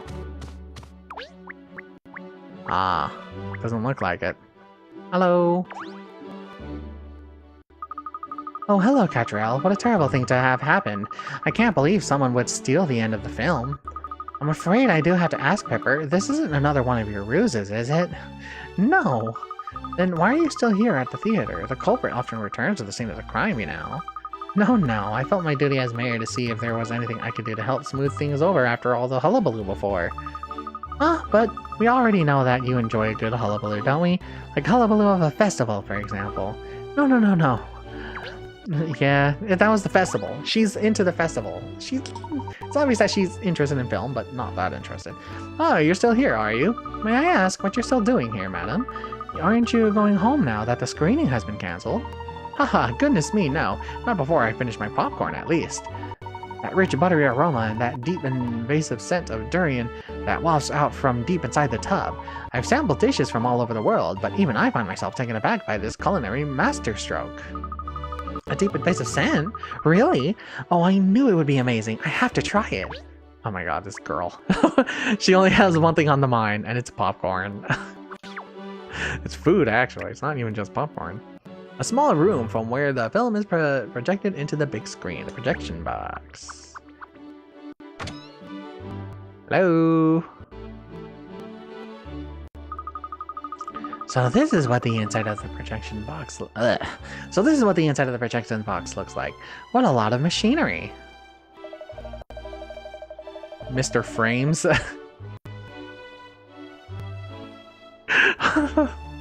I can't, dude. Every time I see somebody's a new name of somebody, I'm just like, what the fuck, dude? We got Mr. Hi Yes. We got what the fuck? Good Run? Jesus Christ. What is up with these names, man? Excuse me, authorized personnel only in here, please. I'll have to ask you to leave. I wonder what this machine does. Stop, don't touch Albertina. Albertina? Albertina? Yes, Albertina. She's brand new. If you touch her, you could put her totally out of alignment. She's very cranky. It's not like old Rosalind next to her there. She's much better behaved. Bulletproof. She is. Bulletproof she is. Albertina is delicate. Uh-oh. A wacko alert. This nutjob's named all his equipment. Albertina and Rosalind? What lovely names you've come up for your machines. Don't touch, please. I'm going to have to insist that you leave now. It's alright, Mr. Barnum gave us permission to investigate in here. Investigate? Sorry, I should have introduced myself. I'm Katrielle Layton, of the Layton Detective Agency. These are my assistants, Ernest and Cheryl. We're investigating the disappearance at the final scene of No Sub for Love. Would you mind telling us who you are? I presume you're a member of the technical staff here at the theater. Ah, yes. I'm Seymour Frame. Seymour Frames, huh?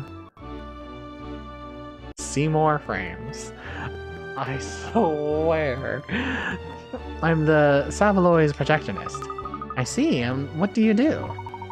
Well, miss, the projectionist is responsible for setting up the film and controlling the equipment during screenings. I must say, it sounds like a rather spiffing job.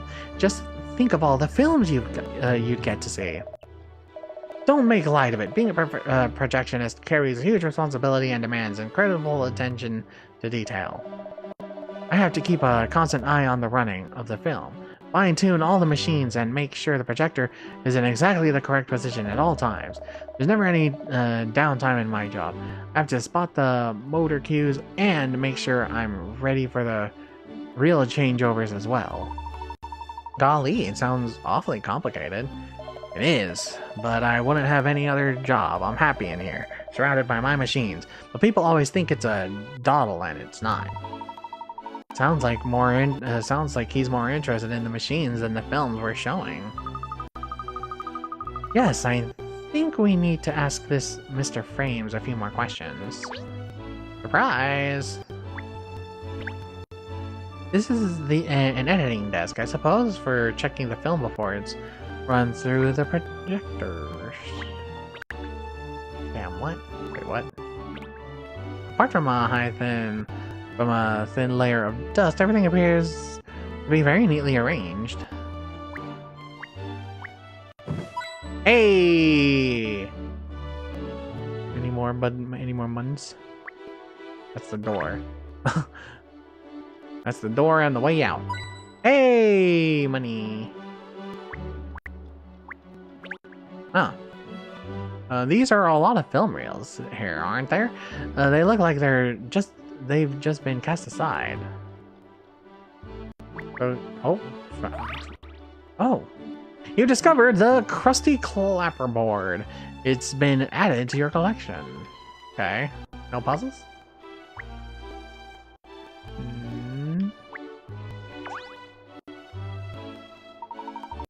You really look after your machines, don't you, Mr. Frames? They're all gleaming. Of course I do. It's vital to ensure all the equipment in here is in perfect working order every single day. The Catherine sisters over there are no exception. The Catherine sisters? Assistants of yours, are they? I think, miss, that they're the names of the film reels. Haha! It's like, oh, haha, yes. I can see that now. The Catherine reels. What a good name for them. Do you think so? I'm afraid I don't see it. Yes. Another weirdo in our midst. Oh, look, Miss Layton. There's a bird in this cage. It's a myna bird, I think. I thought it was a raven at first. Raven mad like someone else in this room.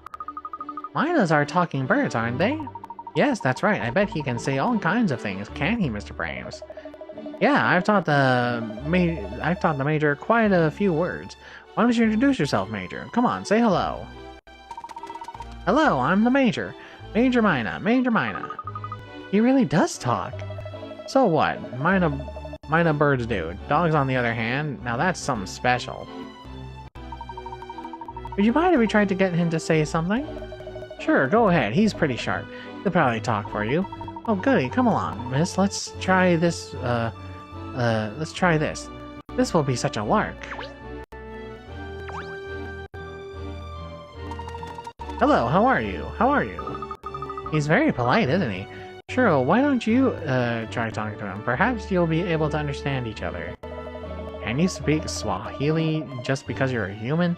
I only speak dog, alright? Not bird. Really? You never told me that before. You never told me if you can speak Swahili. The point is, so far I've only met a few humans who can understand what I'm saying. Maybe there are some birds or cats out there who will understand me as well, but I've never met any of them if there are. I didn't realize there were all these limitations on what you can and can't do. What a disappointment. Oh sure, I'm such a disappointment, because a talking dog is so mundane. Oh well, I suppose I'll just have to try to communicate with the bird myself.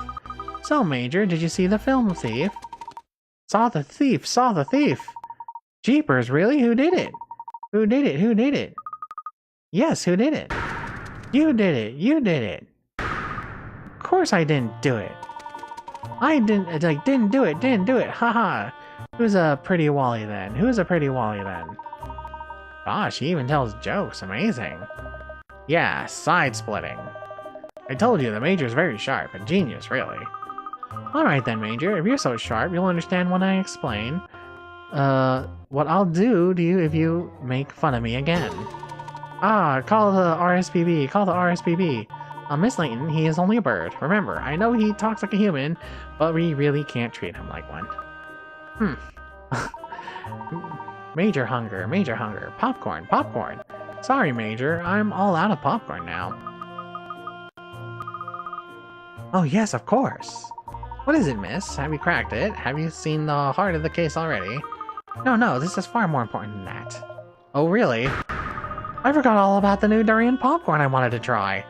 I knew it! Oh, hello. The Mina bird. There we go. You found a clue! Mina bird. I didn't even talk to the guy. Mina bird. Frames adores his pet Mina bird, called the Major, and brings it to work with him in a cage. The bird can speak, but it's unclear whether it can understand humans. Oh, okay, so that's one. Excuse me, Mr. Frames, but could you tell us what you were doing before the screening today? If you're expecting me to talk to you, you can help me solve this puzzle first. Why do you have a puzzle? Like, why do these people have puzzles, man? Little girl's favorite toy has been broken. You found all the bits, various chips and wires, but you need to work out where on the circuit board they go in order to fix the toy. Press and hold A to pick up a component and move it around. Press L and R to rotate the component. Wires can cross each other, but the chips can't have anything over them. Okay. So... oh. So the wires can cross... okay. Huh? Do they have to attach to a thing? Huh? Like... no? Do they... no? So I'm just supposed to fill out the space? Is that all? Eh? Ah. Ah. Ah. Ah. Ah. Oh. Hello. That looks like that's the only spot I can put it. Oh no. Wait.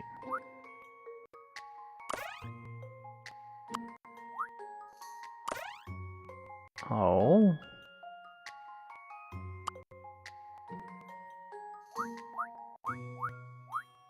Hmm.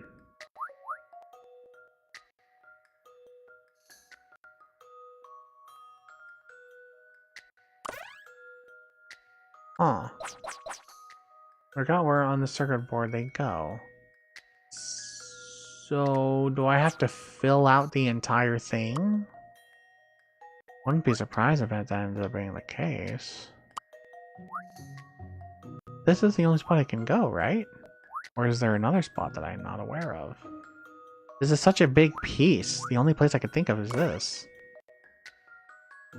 But...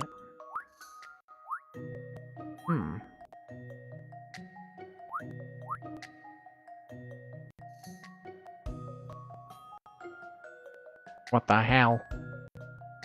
Stop! My controller! I am... So...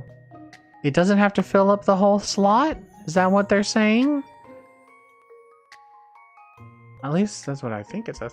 Well, various chips and wires, but you need to work out where on the circuit board they go in order to fix the toy. I guess it should be fine then, right? As long as it doesn't... Or maybe I do need to fill out the thing.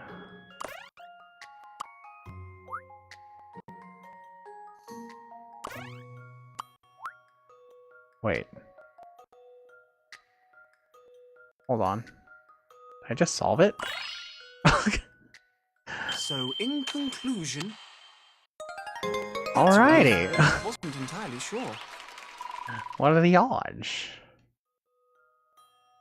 You did it! Fixing toys like this is a piece of cake to an electronics whiz like you. And the little girl is over the moon to have her precious toy working again. Circuit Unbreaker. Nice. Hey! Okay, that was pretty impressive. So, you'll talk to us now? I'd like to know what you were doing before the screening today.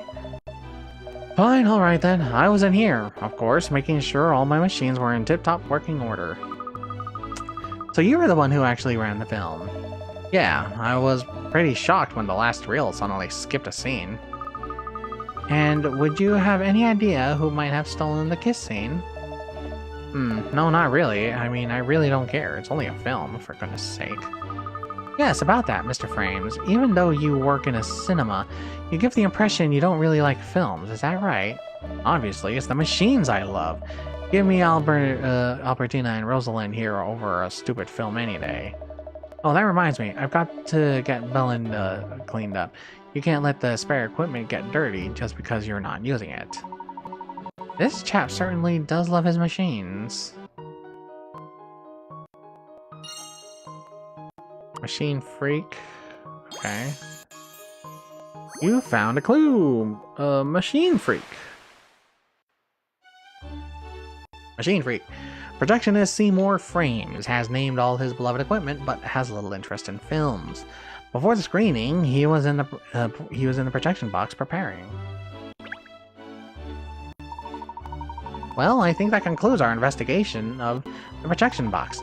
And other than the machine Mad Seymour Frames and his pet Minor Bird, nothing seemed to stand out as being unusual. Yes. Gosh, you certainly seem to be... deep in thought, miss. Are you figuring it all out with this little gray cells of yours, as Inspector Hastings calls them? I've got it! I know exactly where we need to head to next. Without a shadow of a doubt. A snack kiosk! Seriously? I refuse to leave without my free popcorn. I can practically see the little kernels of corn popping around inside your head at the moment. Miss, we have to focus on the case. The head of the great Layton Detective Agency, with all its proud history and tradition, can't be distracted by such things. What history and traditions? Can't we just set the place up? Also, not to mention, if I recall, wasn't like in the first puzzle, first case that we did, she did exactly that, and you were freaking all for it? Well, alright, but it will have a proud history and tradition in the future if we can just get our heads off popcorn. A long way in the future. And again, in the first case, didn't he like support her in like, oh, let's go to the cake shop and shit? As it stands, we have no leads at all. I think we should investigate another part of the theater. The pup's got a point. Snooping before snacks. Come on. Well, if the two of you don't want to come with me, I'll go on my own. Ah, like a dog with a bone as usual. Let's turn our attention back to the case. Presumably, there's an editor here as well, wouldn't you think? We should see if we can interview him, or her. Quick thinking, go faster, Pinstripes. So how do we go about finding the editor? Well, I suppose we could ask Mr. Frames. Pardon me, Mr. Frames. We'd like to talk to whoever was in charge of editing the premiere. You mean editor? Editor? The editor? Editor? He's the editing technician. Rector's famous editing assistant? Yeah, he's one of the most senior members of Rector's crew. He was here for the screening today. Well, given that it's an editor's job to cut and splice the film, I think we should speak with him. He may well know something about the missing kiss scene. Where can we find him? Good question. I don't know where he disappeared to after the screening. Perhaps he's still in the theater. Let's go and ask around if anyone's seen him, miss. Alright, as soon as I've got my popcorn, we'll go and hunt for Mr. Tor. Let it go, Cat. Maybe it'll be quicker in the long run if we just go to the snack kiosk now and get it out of the way. Very well, miss, you win. Let's head for the kiosk. Seriously, I don't know why they were being like, oh, we can't go to the kiosk. It's like, it's literally out, around, and down the stairs and right there. Just let her get it. Not to mention, you guys did this in the first case. She was like, oh, we need to discover this. And then they go, okay, let's go to the lane. What was it? I forgot what the lane was. I started with a C. But they went back to the lane where their office was. And then she went to the freaking cake shop and patisserie shop. And it was like, what the heck? There's still one or two people about, even though most people have left now. Never mind that. It's popcorn time. Now, I just need to give the coupon Ernest has to the member of staff at the kiosk. And the durian delight will be mine. Obsessed. You're obsessed. Yes. Yes, indeed. Hi, yes? What can I do for you? Oh, aren't you the chap who showed us into the theater before? Hi, yes, all the other staff members were individually assigned to take care of our VIP guests. So yes, we are a little short of hands for the usual running of the theater. Haha, yes. I'm having to do everything myself. Gathering theater goers, showing them to their seats, manning the snack kiosk, cleaning. Ha! Yes, I can't be in enough places at once. Gosh, you sound awfully overworked. Like someone else I could mention. Answering the phone, making tea, cleaning the office, helping with investigations. Sound familiar, Pinstripes? Oh, I don't mind. I'm very proud of being able to help such an esteemed detective as Miss Layton. You are? Well, I'm sorry to trouble you when you're obviously so busy, but I'd like some durian popcorn, please. Here's my coupon. Ah, yes, of course. I'd be delighted to serve you, except that I'm terribly sorry, but I can't. You see, yes, I'm afraid the daily special popcorn is all sold out, yes. Huh, I knew I should have come earlier. It was always going to go quickly, such a knockout flavor. Oh yeah, anyone could have predicted that. However, yes, I do have something else I would offer you instead, a puzzle. Oh gee, thanks. A puzzle over food? Are you kidding? Instead of filling the tummy, you fill the mind, I guess. These three panels are expressing the number 6. Change the order and orientation of the panels to make 6 in another way. Not 1 plus 5 or 5 plus 1.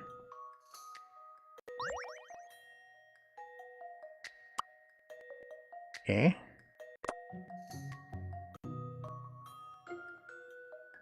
Six. Huh? No? Hmm.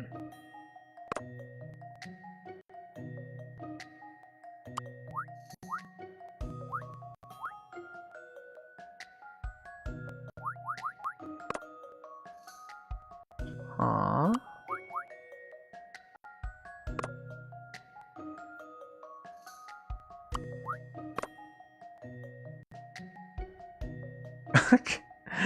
uh...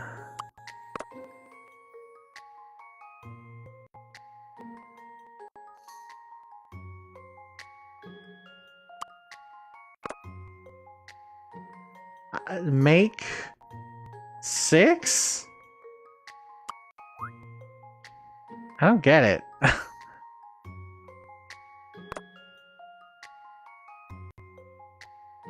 Make 6. Oh, I get it. Jesus Christ. There. This puzzle's got some bite. I ain't nothing but a hound's dog. Hey, let's go. You did it! The answer was to represent 6 in letters. 6! Hey, so... Ha! I do hope that satisfied your appetite for something unusual, yes? Oh, well, I suppose I'll just have to give up on the popcorn now and get on with solving this case. Finally, we can put all that popcorn nonsense behind us. Isn't it funny that the Major, you know, that minor bird, knew the word popcorn? And we're back! Ah, yes, actually, I was the one who taught him to say that, yes. Oh, really? Hi, yes. Sometimes I take a snack of popcorn to the projection box, you know. I've even seen the Major out of his cage before. You mean Mr. Frames lets the bird fly free? Ah, yes, I believe so. I mean, only sometimes, of course. Otherwise, yes, he could get into rather a lot of trouble. And quite often, the Major eats all the popcorn before Seymour gets a look in. Haha, yes, it's true. That's how the bird picked up the word popcorn in the first place, yes. I even took a tub of durian popcorn up there earlier today, and the Major had it all again. Ah, yes. I just took my eye off him for a moment and he gobbled every last piece. An entire tub? By Jove, that's a bird with an appetite, all right. Ah, yes. Oh yes, I was as surprised as you are. But I think even the Major might have overdone it that time. Yes, it seemed to give him a tummy ache. Ah, that lucky thing. I wish I could eat so much durian popcorn that my tummy ached. But I must stop pining for something I can't have. Yes, it's time we spoke to Mr. Tor, the editor. What? I was still on popcorn. I feel your pain, Cheryl, but we must find Mr. Tor now. Do you know where he is? Yes, I saw him just a few moments ago, actually. Ah, yes. He was on his way out of the door. Ooh, quickly then, everyone. We have to catch him before he goes home. So... is it gonna be the case that the bird just accidentally ate the film? Because a dude brought his bird to work? Let's be honest, he would not be allowed to do that. It seems the Major is sometimes allowed to fly free in the projection box and has been known to get through a lot of popcorn on occasion. Yes, I wouldn't be surprised if it ends up being the case that it turns out he frickin' ate it. That wouldn't be surprising at all.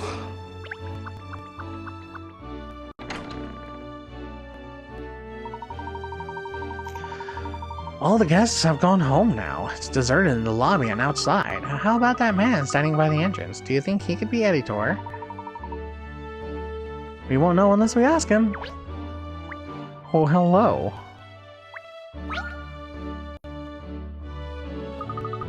Excuse me, are you Mr. Tor, the editor? I am, and you are?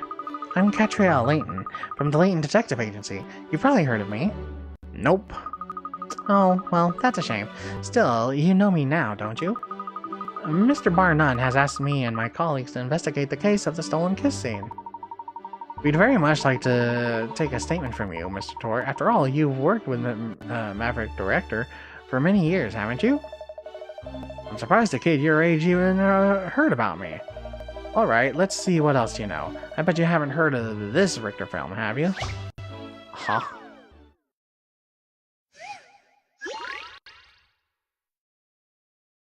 Okay.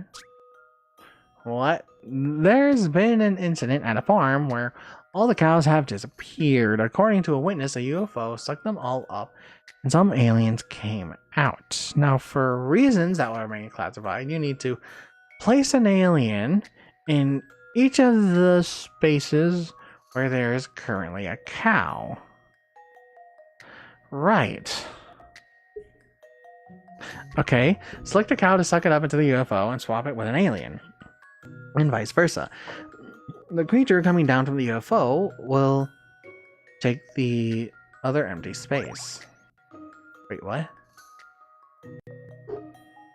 The creature coming down from the UFO will take the other empty space?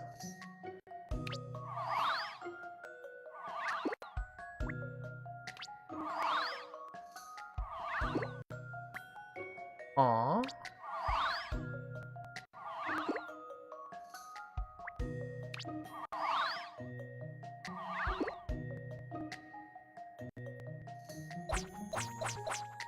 Huh? Eh?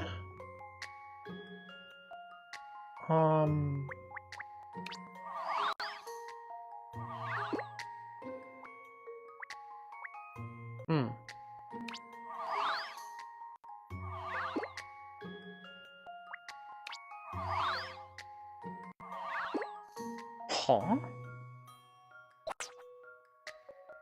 Huh.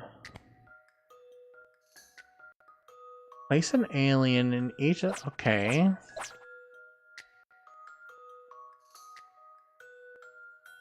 Oh. So... I need to somehow... Okay. Okay. Alright.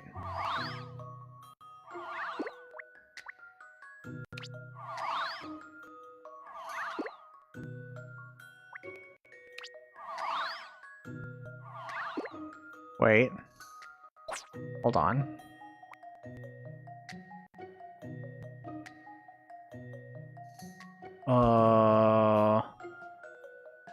No. Keep it. Place. Am I missing something? I am.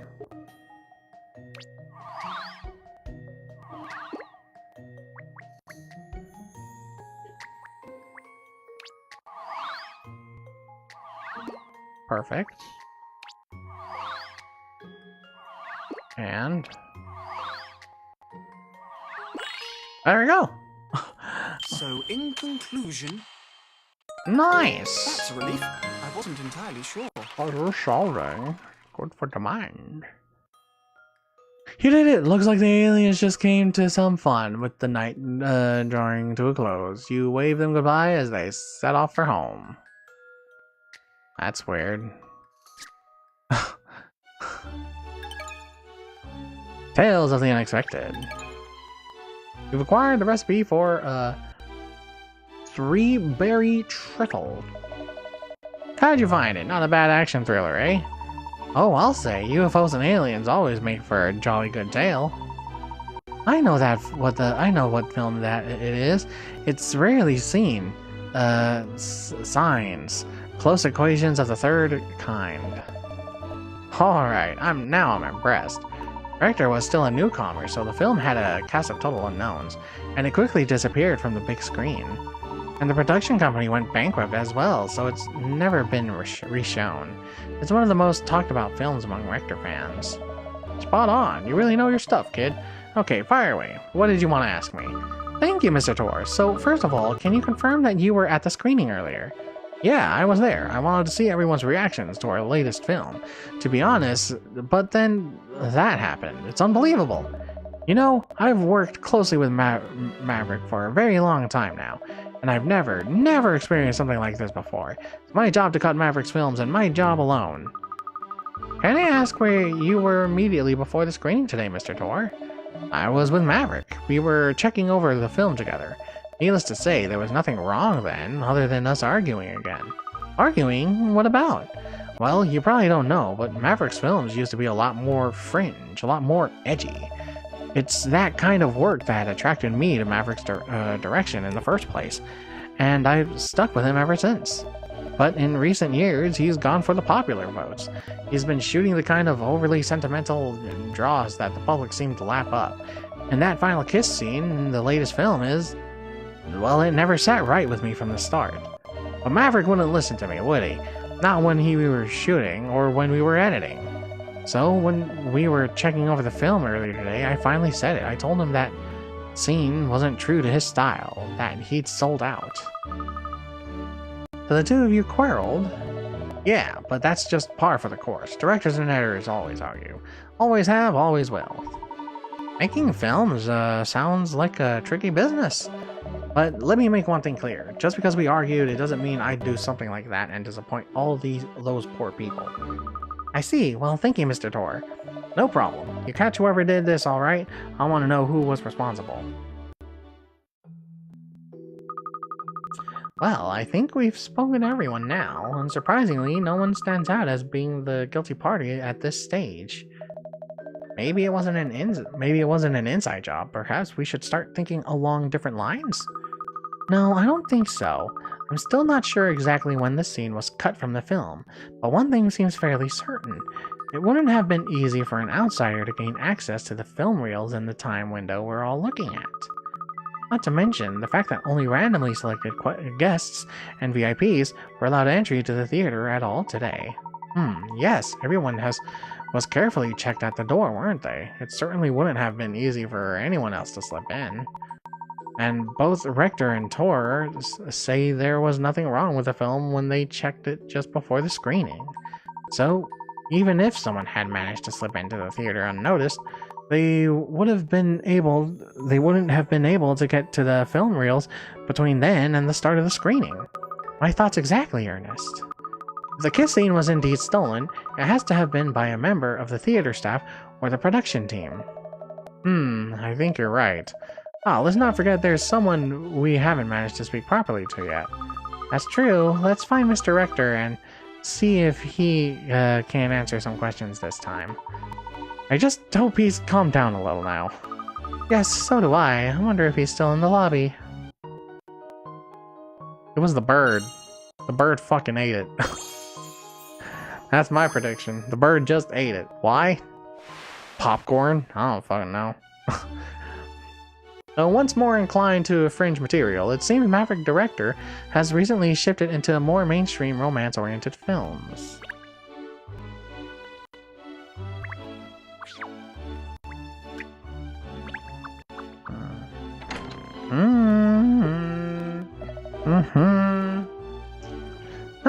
No director. Ah, but there's Emiliana. Look, perhaps she'll know where we can find him. Yes, let's go and ask her. And we can find out how her profiling is going at the same time.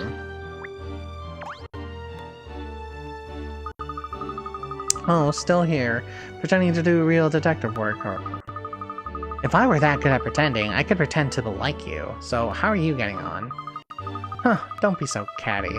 No doubt you've hit a brick wall, so you come to see if you can glean anything from me. Not at all. I was just curious to know how your profiling was going. Very well, I'll tell you. Perhaps hearing some genuine deduction will make you realize how unsophisticated your own efforts are. A taste of cutting-edge profiling could do wonders for your future investigations. Well, we can dream, can't we? You know, this lady always makes me want to scratch. Be quiet, hound. Don't interrupt me with your meaningless yapping. Yeah, bow wow, as in bow wow, you're annoying. So, having spoken to everyone involved, I've built up a detailed profile of the case. The only person who was unhappy about the final kiss scene was the editor. In other words, he is the only one with a motive. He had complained to the director that he stole that the stolen scene was inappropriate for the film. However, Tor has an alibi. On the other hand, Seymour Frames, alone in the projection box, had the opportunity to commit the crime, but there is no clear motive. Frames is crazy about his machines, but has little or no interest in the films he shows using them. Therefore, he had no reason to commit the crime.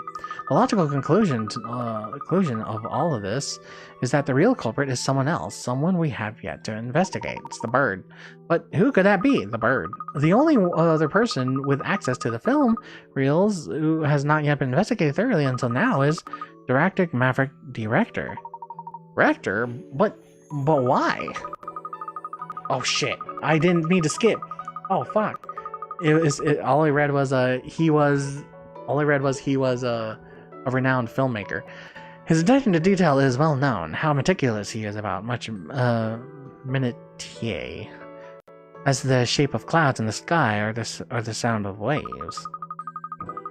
It would appear that the final kiss scene in this latest film of his had been troubling him for some time. The perfectionist in him just couldn't decide if the scene was up to scratch, if it was worthy of inclusion in his magnum opus. He agonized over this right up until the premiere screening today, when finally he made up his mind. The scene had to go. With no time to lose, he cut the scene from the reel and either hid it or disposed of it, all for the sake of the perfect film. That is the outcome of my analysis of all the available evidence. Very interesting. It's certainly a plausible theory, Emiliana. Oh, I wasn't expecting you to accept it so graciously. But something about it just doesn't sit right with me. What? Do you have a problem with my profiling? It's not exactly a problem, no. It's just something I can't quite put my finger on. Miss Layton's deductions go beyond logic and reason, you see, Emiliana. They have a magic all of their own. Ha. Magic has no place in case-solving, Ernest. Katrielle is working on a hunch. Nothing more, and hunches are unreliable. Well, anyway, I think we should have another chat with Mr. Rector. He was too upset before to give us any useful information. Well, that is certainly true. The more information we can gather, the better. Ah, and talk of the devil, that's him over there, isn't it? Oh, yes, and he's with Mr. Tor, it seems. Looks like something is going on between the two of them. Probably arguing. Eddie, there you are. Have you got a minute? Sure. Actually, there's something I need to talk to you about too, but not here. Can't we go somewhere a little more private? How about in the auditorium? It's probably empty now. We should have the place to ourselves. Suits me fine. Did you see that, Miss Layton? They disappeared into the auditorium together. Yes, this is an interesting development. We must sneak in there as well. Oh dear, you keep playing your private eye games, Katrielle. Some of us still have real work to do. Perfectionist. It could be him. Perfectionist Rector wasn't satisfied with the final kiss scene. Moon has conjectured that he cut it out of the reel himself. But is she right? No, I don't think so. He was way too into it for it to be like, yeah, it's not good enough. A large and extravagant hall used for screening films. That's strange. We all saw them come in here. Where have they disappeared to? Over there, Cat. Uh-oh, they're arguing. Alright then, Eddie. Why don't you just admit it? You're the one who cut the scene, aren't you? You never liked it. You had a problem with it from the start, from the first day of shooting. Yeah, and you knew that, but you refused to cut it yourself, you stubborn old fool. Who's the director here, eh? Me, I am. If I say a scene stays in, it stays in.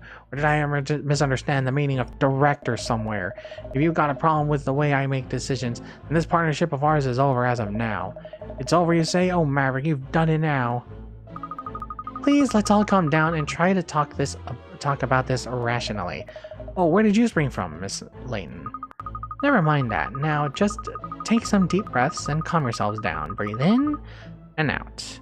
And out some more. And a little bit more. That's it. Keep. Are you trying to kill me? Of course not. I'm a detective. I much prefer investigating murders to committing them. Anyway, it's clear that you two have some unresolved issues. Oh, you overheard that, did you? We were just letting off steam about the film, that's all. Seems like a little more than that. The end of your partnership together? This know-it-all thinks he's God's gift to romance films these days, but his love scenes were has always been a total disaster. It's only my editing that saved them all these years. It's all thanks to me. He's produced so many hits. But does that mean anything to him now? Not a jot. Well, he might have chosen to forget, but mark my words, I haven't. I mean, what about this love scene, Love scene? Okay. A romantic Romeo has come to take his sweetheart to a delightful dinner. To add a little excitement, instead of telling him her room number directly, his playful partner took photographs of every junction along the route to the room and sent them to him. The photos aren't in any particular order, but by studying them carefully, you should be able to work out which of the rooms A to E is the correct one. Okay. In puzzles where there are two different... Is this because this was a DS port? I wouldn't be surprised. Okay. Alright. So we got a corner turn. Okay, so he's here at the entrance.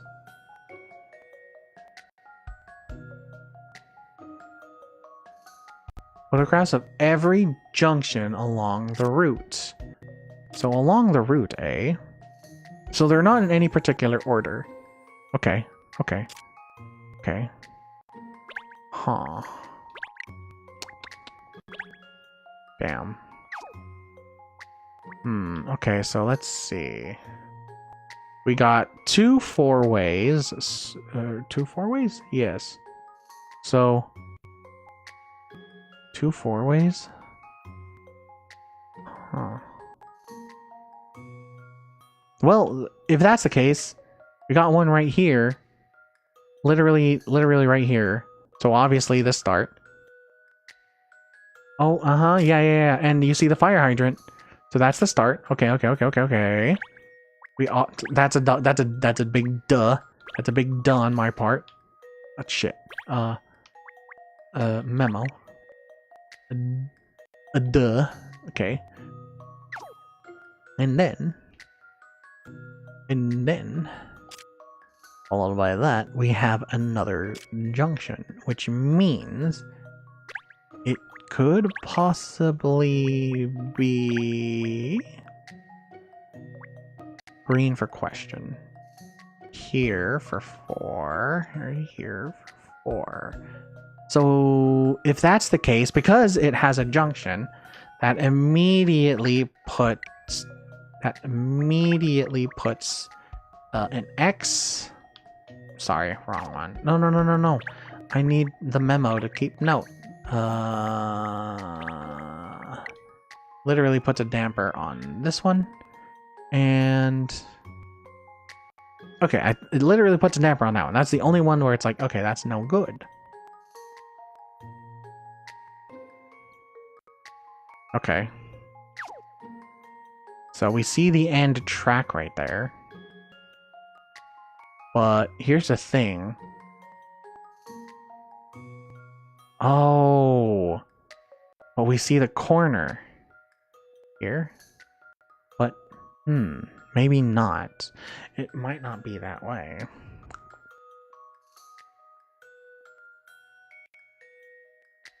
So picture here, right?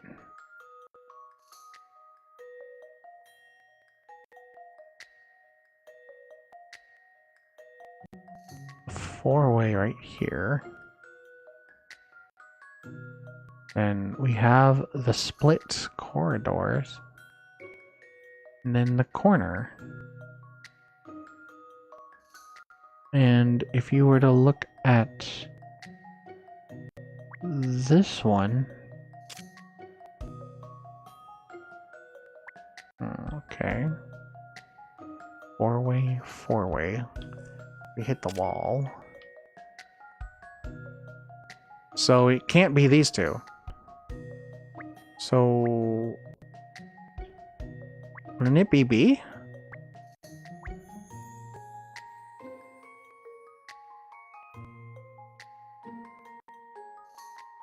So then, because the 4.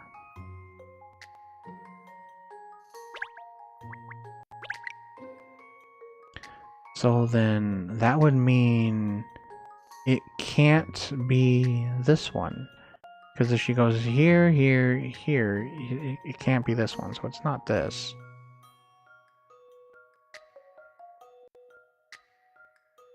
But he hits 2 corners when he does this. So it can't be... Well, then again...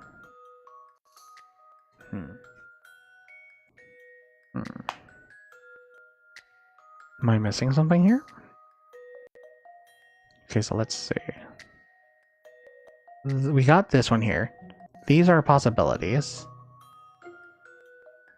Goes here. And then we got this corner right here. The split. The 4. The split. Or maybe it might be... Huh. So we already have 1, 2. Okay. So 1, right? 1. And if he moves forward in this map, he should run into this. 1. Okay. And then we have the 4-way. Okay, 1. And then we hit another split, but that would run into this. And that's not right, is it? Did I make a mistake?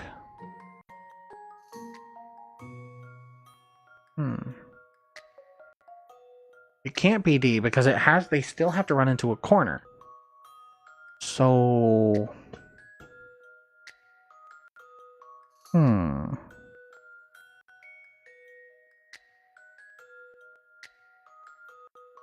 Even if he goes here, she didn't take a picture of that corridor. So it has to be here. Because we see... Wait. Because we see the wall and a path. And if it's from... And if it has to be a perspective of the corridor forward this way, that would mean it has to be these two. One of these two. And if you're here at this junction, takes a picture of this way. What?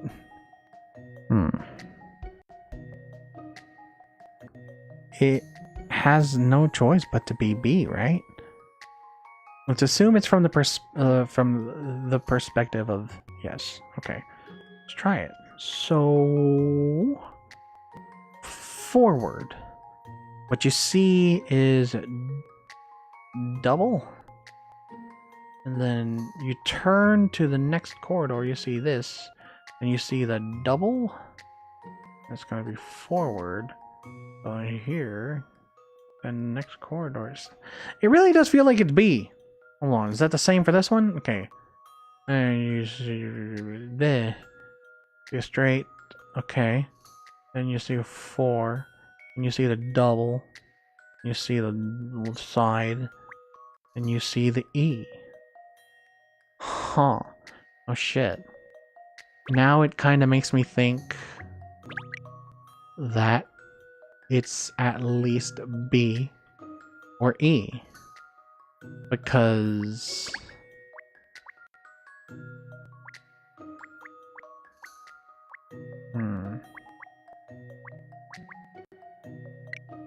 Because...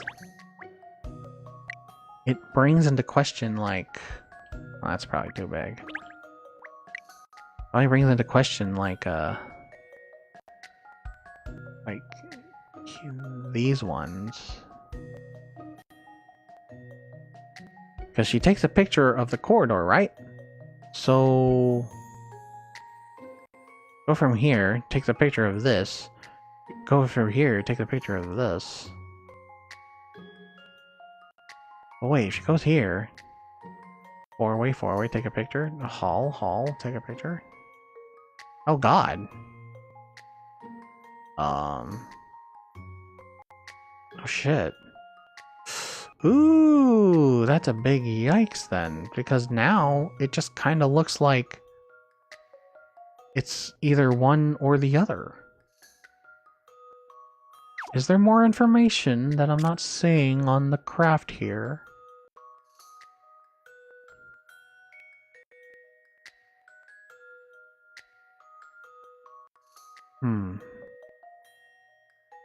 Is there any other distinct detail? Because this one has the fire extinguisher, yeah?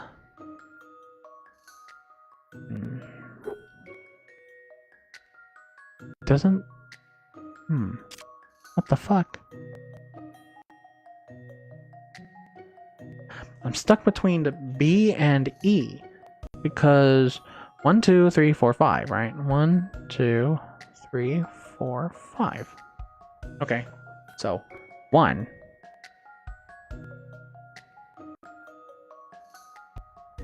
Goes up here. 2. She looks this way.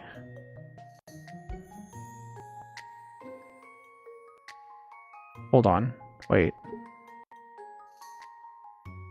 If you look at it through the perspective of what she's seeing... Hold on. Am I mistaking something? Because... The fuck? Okay. So from here, picture forward. Here, picture forward. Here, picture forward. Picture forward. But... if I took a picture here, it doesn't show this.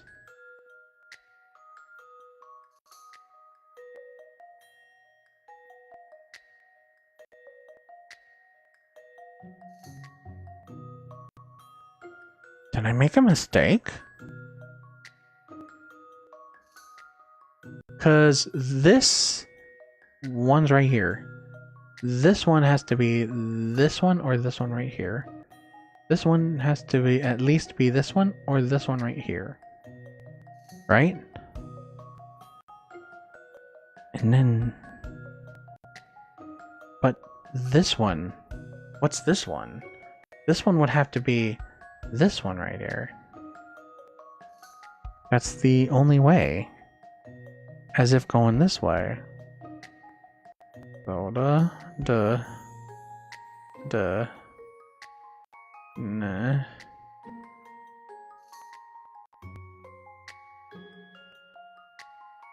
I don't... Photographs of every junction along the route. The photos aren't in any particular order. Goddamn.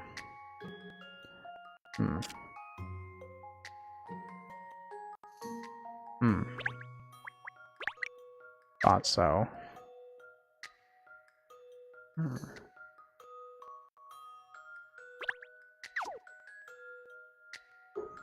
This one has been kind of stumped.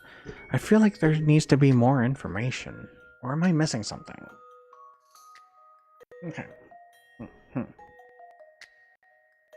At every junction. Junction 3, 4, 5. 1, 2, 3, 4, 5.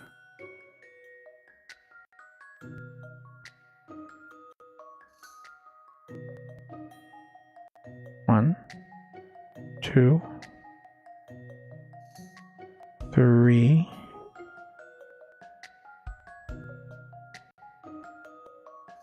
I think it's B, because the third one has me stumped.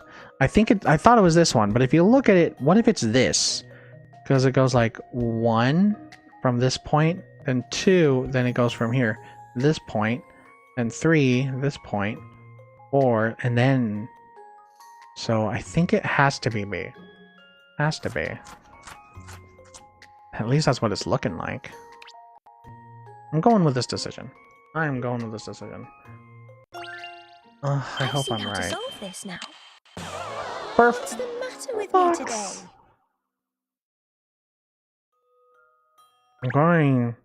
I'm angry. The number's gonna go down. No, I don't want to see it. I don't want to see it. If I see the number go down, it's gonna piss me off.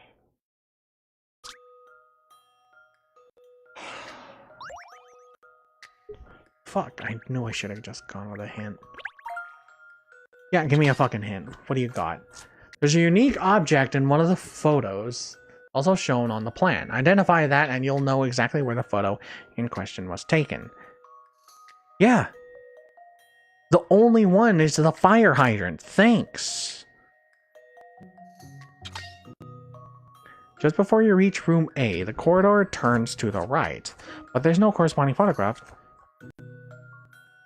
Right. Yeah.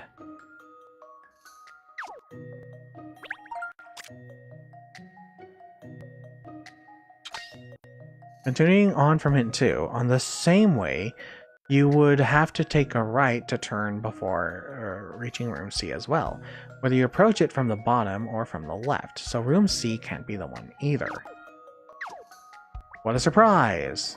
Did it turn out it was E?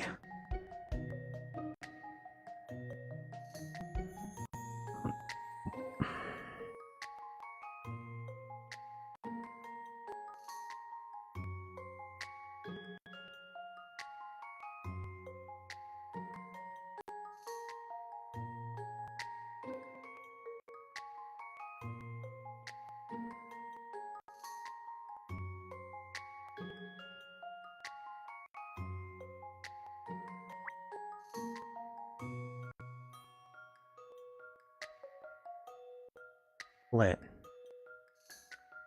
Or corner.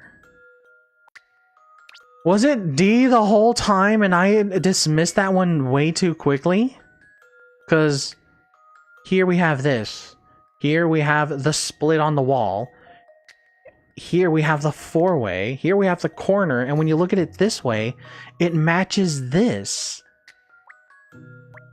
Oh my god, was it D the whole time? Oh my god, it can't be. I see how to solve this now. It was D! Puzzles are made for solving. Fuck! Oh my god, I want to throw my controller against the fucking wall. You did it! Lucky! Yeah.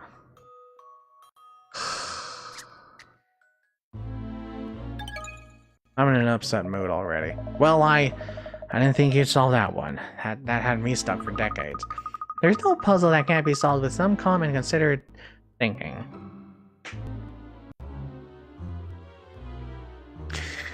I'm not calm. Mr. Tor, if you calm down a bit now, perhaps? Calm down? Are you being funny? Ugh! I don't care about that spat with Maverick before, but I can't be pinned for this theft of the final scene. I mean, it's a matter of pride. What sort of editor would do something like that? I say, miss, I don't think this fight is going to sort itself anytime soon. Oh, well, never mind. It's rather fun to watch, shall we? Great idea, Cat. Let's just forget about the case and watch the two prime suspects argue instead. Don't be snide, Cheryl. If we listen in, they might let something slip that gives us a lead. Sneaky cat. You are one sneaky cat, Cat. Pride? Pride? That's more important to you than honoring the decisions made by the director, cutting scenes you were never asked to cut? For the last time, I did not steal that kiss scene, and you know that I would never cut a film unless you gave me the go-ahead. But it's no secret you didn't like that scene. You always had a problem with it. Come on, admit it. Yeah, I had a problem with accepting that great Maverick director could be happy to end one of his greatest films with a scene like that. Why don't you admit it? You never really got on with that scene either, did you? Yes, I did. I was perfectly happy with it. So you're willing to compromise on quality these days, are you? You make me sick, Maverick. But you know what makes me more sick? The fact that someone other than me cut one of your films. Alright then, Eddie, if it wasn't you, then who was it? Tell me that. If you ask me, it was you. If you ask me, it was you. Listening to your conscience before it got corrupted by fame. How dare you? Back in the old days, you wouldn't have stopped shooting until you got a scene you were 100% happy with. But now, well, those days are gone. Yes, the days when my films made no money. Look, if I've changed my directing style, it's for you and the rest of the crew. And we're grateful for that. We all appreciate actually getting paid. Don't get me wrong, but does that mean you have to make such a huge compromises to the production? Does it mean you can't be true to yourself anymore? Look, I know I said your love scenes were rubbish, but the truth is, you have shot some good scenes in the past, haven't you? Maybe, but that was a long time ago now. Anyway, Eddie, being too idealistic doesn't pay the bills, doesn't it? That's the bottom line. Fine. That's your take on it? There's nothing more to say. Goodbye, Maverick.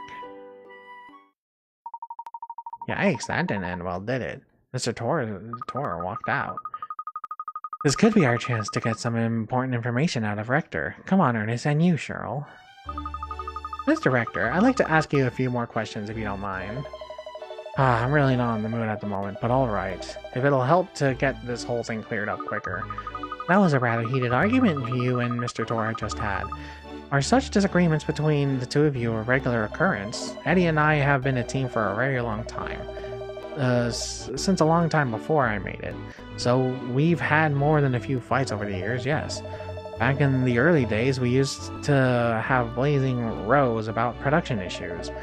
Still, it's never gone this far before. We've never talked about going our separate ways. Yes, well, one ill word asks another. As they say, if you said things you didn't mean, I'm sure an apology will go a long way to fix things. With Eddie, I'm not so sure. I hear that you used to make films that were a lot less mainstream, with more fringe appeal. Is that right? That's going back a bit now. Anyway, it wasn't like I was trying to shoot fringe films. That's just how it worked out. That's how people took my material. It wasn't for everyone. But Eddie really liked my old work, and now that I'm making films more people actually want to watch, he's not happy about it. You know, he was always pressing me not to include that last scene in No Self for Love from the start. Yes, he told me. He said he didn't believe it was true to your style. Not true to my style, huh? That makes it all sound so simple. The truth is, I don't even know what my style is anymore. It's just typical of Eddie, though. He never had any hesitation in telling me what was wrong with my films. Sometimes it makes me so mad, but I have to admit, he's usually right. Oh, who am I kidding? He's right this time, too. You mean about the stolen scene? I just wanted it to be real. I wanted to shoot a kiss that looked like it was genuinely from the heart, not just two actors playing their parts. But somehow I couldn't get it right. In the old days, I wouldn't have given up. I just kept shooting and shooting until I got the result I wanted. Why didn't you do that this time then? You're young. I wouldn't expect you to understand. The fact is, you get older. You'll lose that drive you had in your youth. No, you're quite right. There's not something I can relate to. It sounds rather sad, to be honest. So you're telling us that Mr. Tor couldn't accept the scene you shot? That he cut it from the film without your permission? Yes, that's his job after all, cutting film, and he's very good at it. I can't really say I blame him. This is all my fault. This might seem like a strange request after everything that's happened, Miss Layton, but could you try to keep this quiet? Eddie did it for my benefit at the end of the day. I'm afraid that won't be possible. What? But if this comes out, Eddie's career is over. Is it really worth destroying the man just for some sense of obligation to uphold justice? That's not the reason at all. It's because Mr. Tor didn't do it. You see, the fact is, you are his alibi, Mr. Rector. Exactly. You and Tor were together at all times until the start of the screening, weren't you? And when you checked over the film reels together, you found no problems. So when Mr. Tor was never out of your sight after that time, then however much he disagreed with the inclusion of that scene, he had no opportunity to cut it out. I suppose that's true. So someone else stole it then? Well, that's wonderful. Miss Layton? Oh, sorry. Good. Good. It's good. It looks like we have all the evidence I need now. Film just before screening. We found a clue. Film just before screening.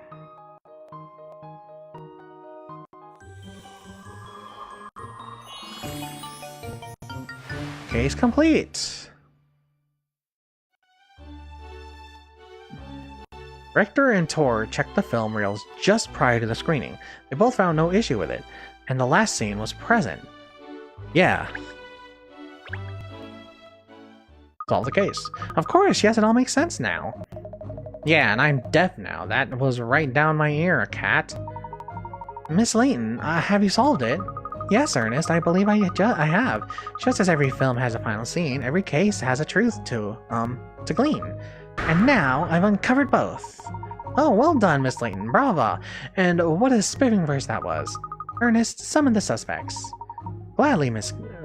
Gladly, miss. Gladly. Okay. Thank you all for coming, everyone. I have finally ascertained the truth about the stolen kiss scene. Really? You have? Who did it? Come on, spill the beans. I want to know who did this to me and why.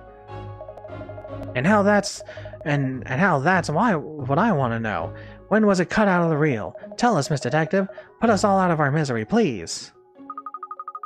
Momento, Katrielle. Why have you asked so many people here? It's clearly obvious that most of them couldn't possibly have been involved. Oh, it's much more fun this way. The more people, the more tension.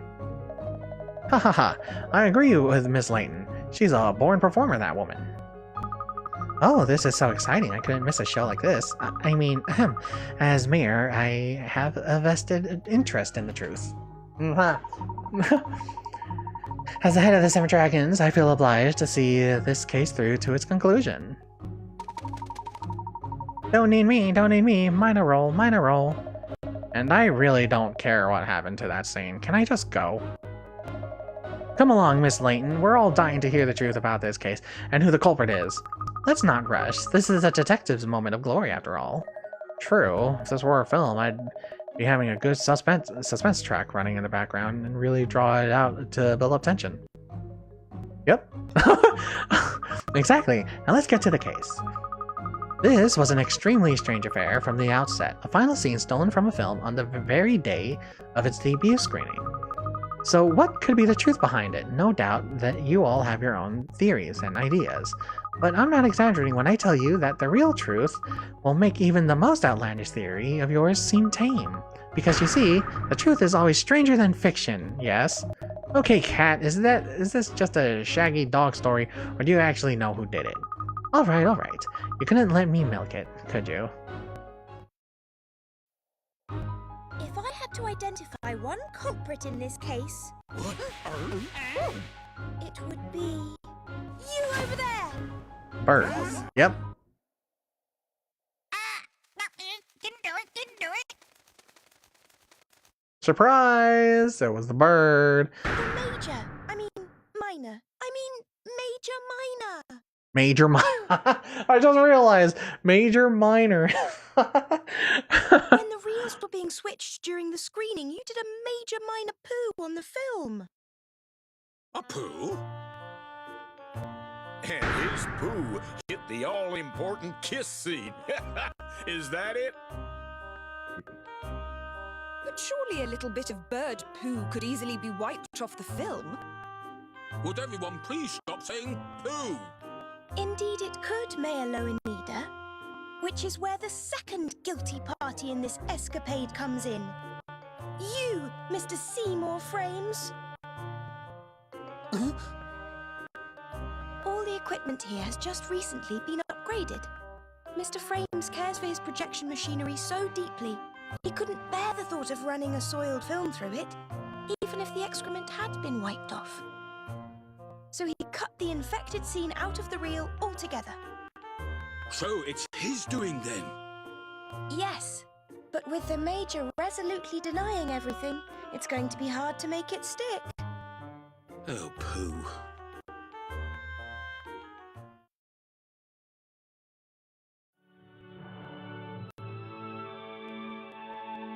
Okay. Oh, and this time he's in there.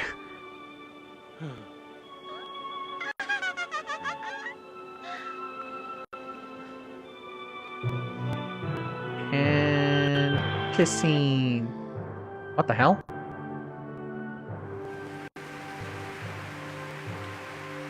What? Did you see that cut? What the hell? What happened? Great. What was that weird cut? Where did that kiss scene come from? Apparently, Mr. Rector. He cut in an old scene of his own to replace the missing one. It's a clip of himself kissing his lover, shot a long time ago when he was still just starting out as a cameraman. Foxy. Secretly, it was supposed to be a film about his own love affair. So, the clothes and everything match the style of the other scenes perfectly. That's how he integrated it so seamlessly. You've got to hand it to the old dog. It's a very moving scene. Yes, because it's full of genuine emotion. They weren't acting. It was true love. If only someone would give me a kiss like that. Just imagine. What? Oi, Pinstripes, what are you imagining? Nothing. I was Just what? Spit it out. No, What, you dirty mongrel? Okay. Not bad. A Naval Advance No Suffer Love was a hit at the box office with its passionate final kiss scene. And now every director is currently working on a new, albeit not too mainstream blockbuster. Nice. How is it? You always stumble on the answer in these cases. Stumble on? It sounds like you think it's just luck, Shirl. Well, isn't it? Not at all. The truth is, Miss Layton makes logical but instinctive inferences.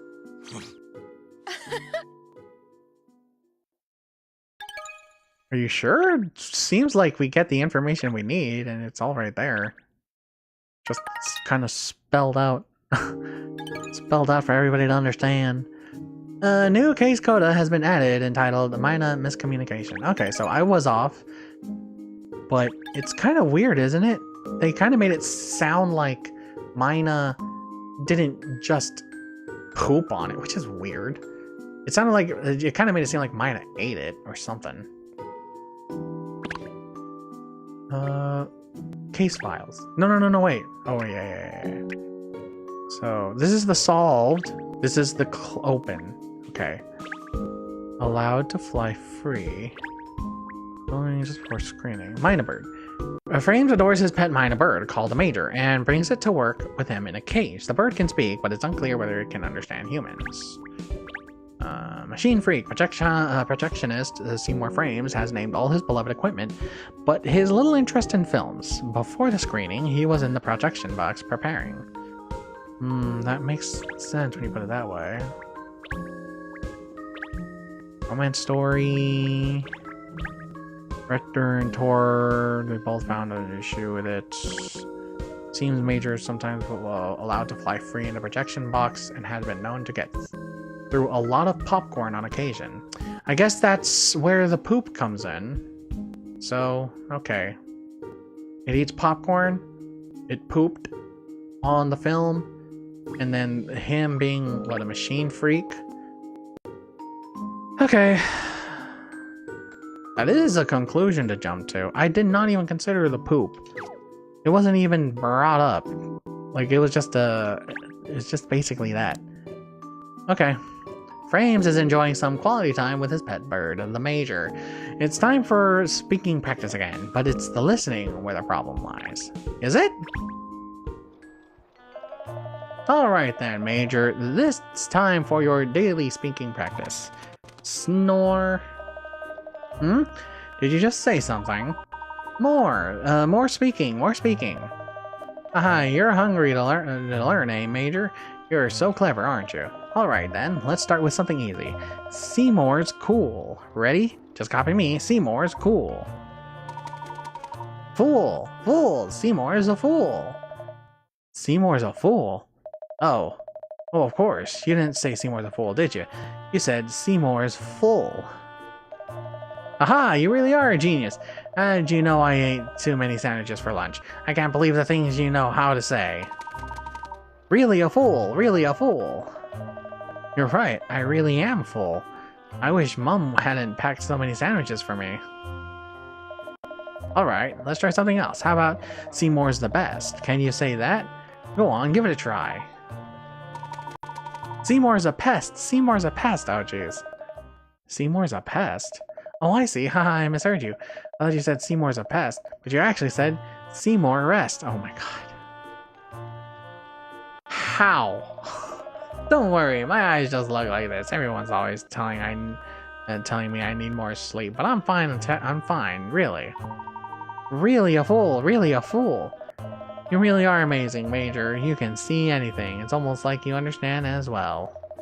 I'm glad I've got a friend like you. Don't ever leave me. Fat chance, fat chance. I didn't catch that. What did you say? Fakark, fakark. Oh, you were just making your mind a bird call. Whoa. I thought you said something else for a minute. Well, I think that's enough practice for one day. You must be getting hungry. Time for a snack, do you think? Snack, snack, want a snack? I know. Alright, you wait here. I'll go and buy you something. Just don't be mean to Albertina again while I'm gone, okay? Go away. Oh, you really want that snack, don't you? Alright, I'm going. I tell you what, I'll get you something extra tasty. Some of those crackers you like, maybe. Crackers, Seymour's crackers. That was kind of sad. I'm not gonna lie, his hearing is so bad. Do you think I'd be able to give him a better meal now that I've acquired more? The calories are high though, so that's a no-go. Calories are high, so that's a no-go. Medium? He likes the way they're displayed. I definitely think it's the soup. Like, this looks pretty, but he doesn't like it. He only gives it a superb. A super.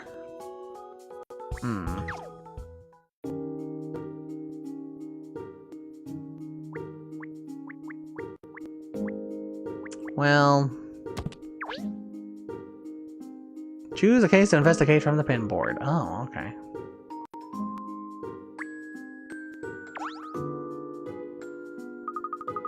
I'm so excited about this invitation from Phineas to watch the new film at the Savoy. He sent me an invitation this time, so I can tell that hi yes fellow where to go. Hiya.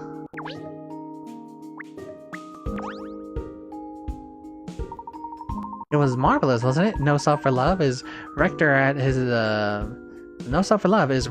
best, I must say. I've seen it 20 times already, you know.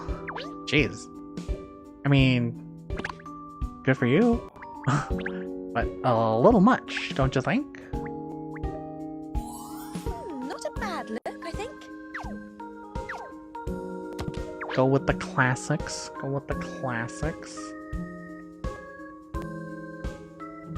Should we continue? Oh, Madame Dublé, leader of the 7 Millionaire Dragons, needs help to find her precious pets. I see. Investigate this case? That's always been the case for Professor Layton games, hasn't it?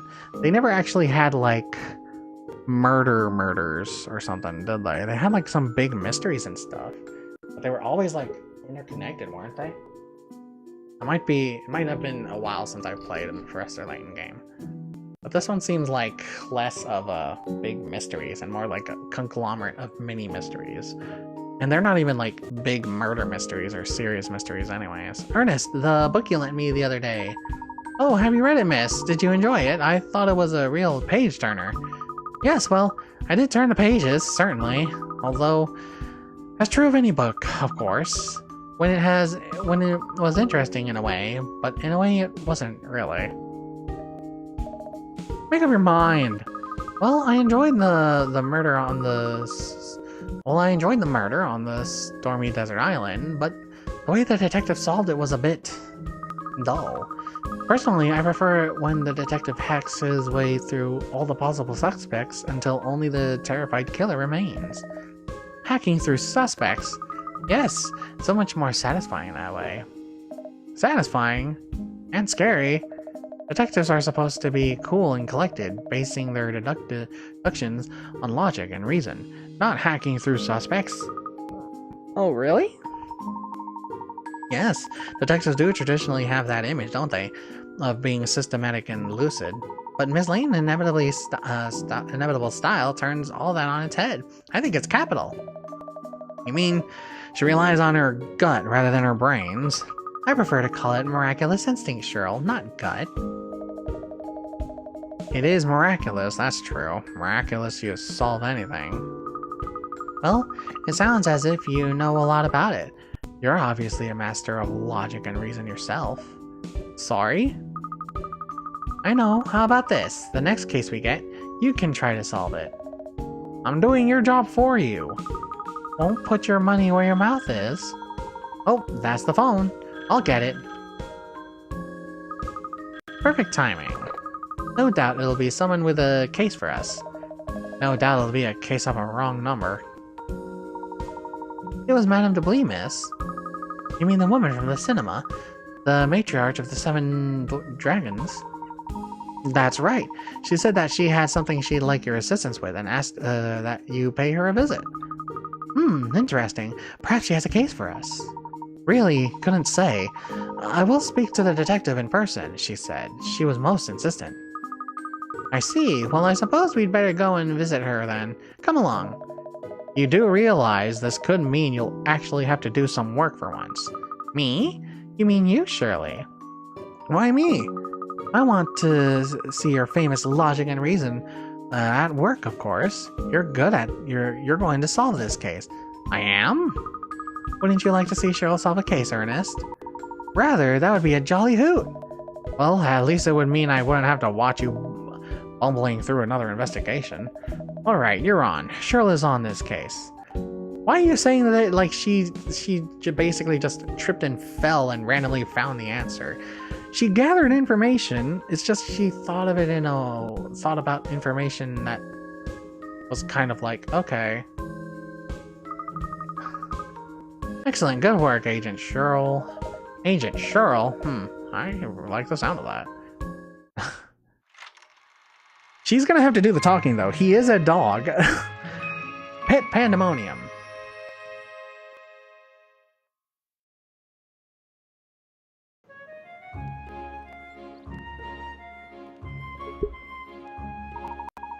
I believe Madame Deblis' residence is around here somewhere, miss. Didn't you ask her for directions, Ernest? I did, yes, but she wouldn't give me a full address. She just told me we'd know when we were nearby. But this is Millionaires Row. All the houses here are enormous. It could take us ages to find it just walking around aimlessly.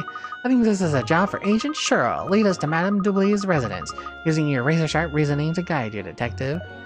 No. Wouldn't it be easier just to call her a passerby? Well, I suppose so, yes. Alright, let's ask someone. Hello? Hey! Oh, a puzzle? Aha! A puzzle in the chimney! Pinstripes, what's your job? Cleaning chimneys? Why don't you solve this one? Oh, me? Yes, alright then. I think I'll end the stream after this. I'm feeling a little tired. Might be because I stayed up late last night. Oh, Christmas tree. These folk need to help putting up their Christmas tree decorations. They do it every year, but they always forget how it goes together. Press and hold A to pick up the parts. Oh, golly gee willikers. Okay. Press A to pick up the parts and move them so that they fit in the frame to make 3 perfect trees. Well, rise.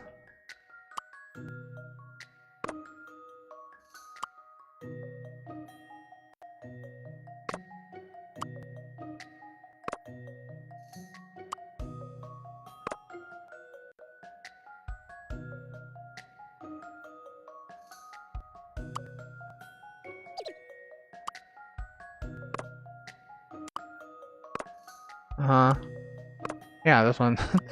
This one. So, in conclusion, still no patch on Miss Layton, of course. Hey. You did it! Another year that they can enjoy their lovely tree decoration.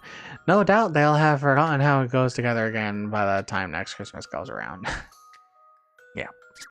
Surprise! Oh, Christmas tree. You solved 32 puzzles. You earn yourself 1 decor docket. There, clear at last. That should stop the fire smoking and the glare and the grate below. Well done, Ernest. I'll send them an invoice. What is this whole thing about a thing, though? Cat's journals collection. Oh no! I missed some collectibles. When was this? Stage soundtrack, famous show that really tugged at the heartstrings. I don't remember. Wasn't there a thing for it? No, that's the place. No. The thing that I was thinking of is for decorating the place. Oh, okay. I forgot. Well, I'll end the stream here. A pretty short stream, not a full 6 hours, but it's mostly my fault for staying up late. Anyways, I hope you guys enjoyed this stream, and I'll see you guys in the next one. Okay, bye.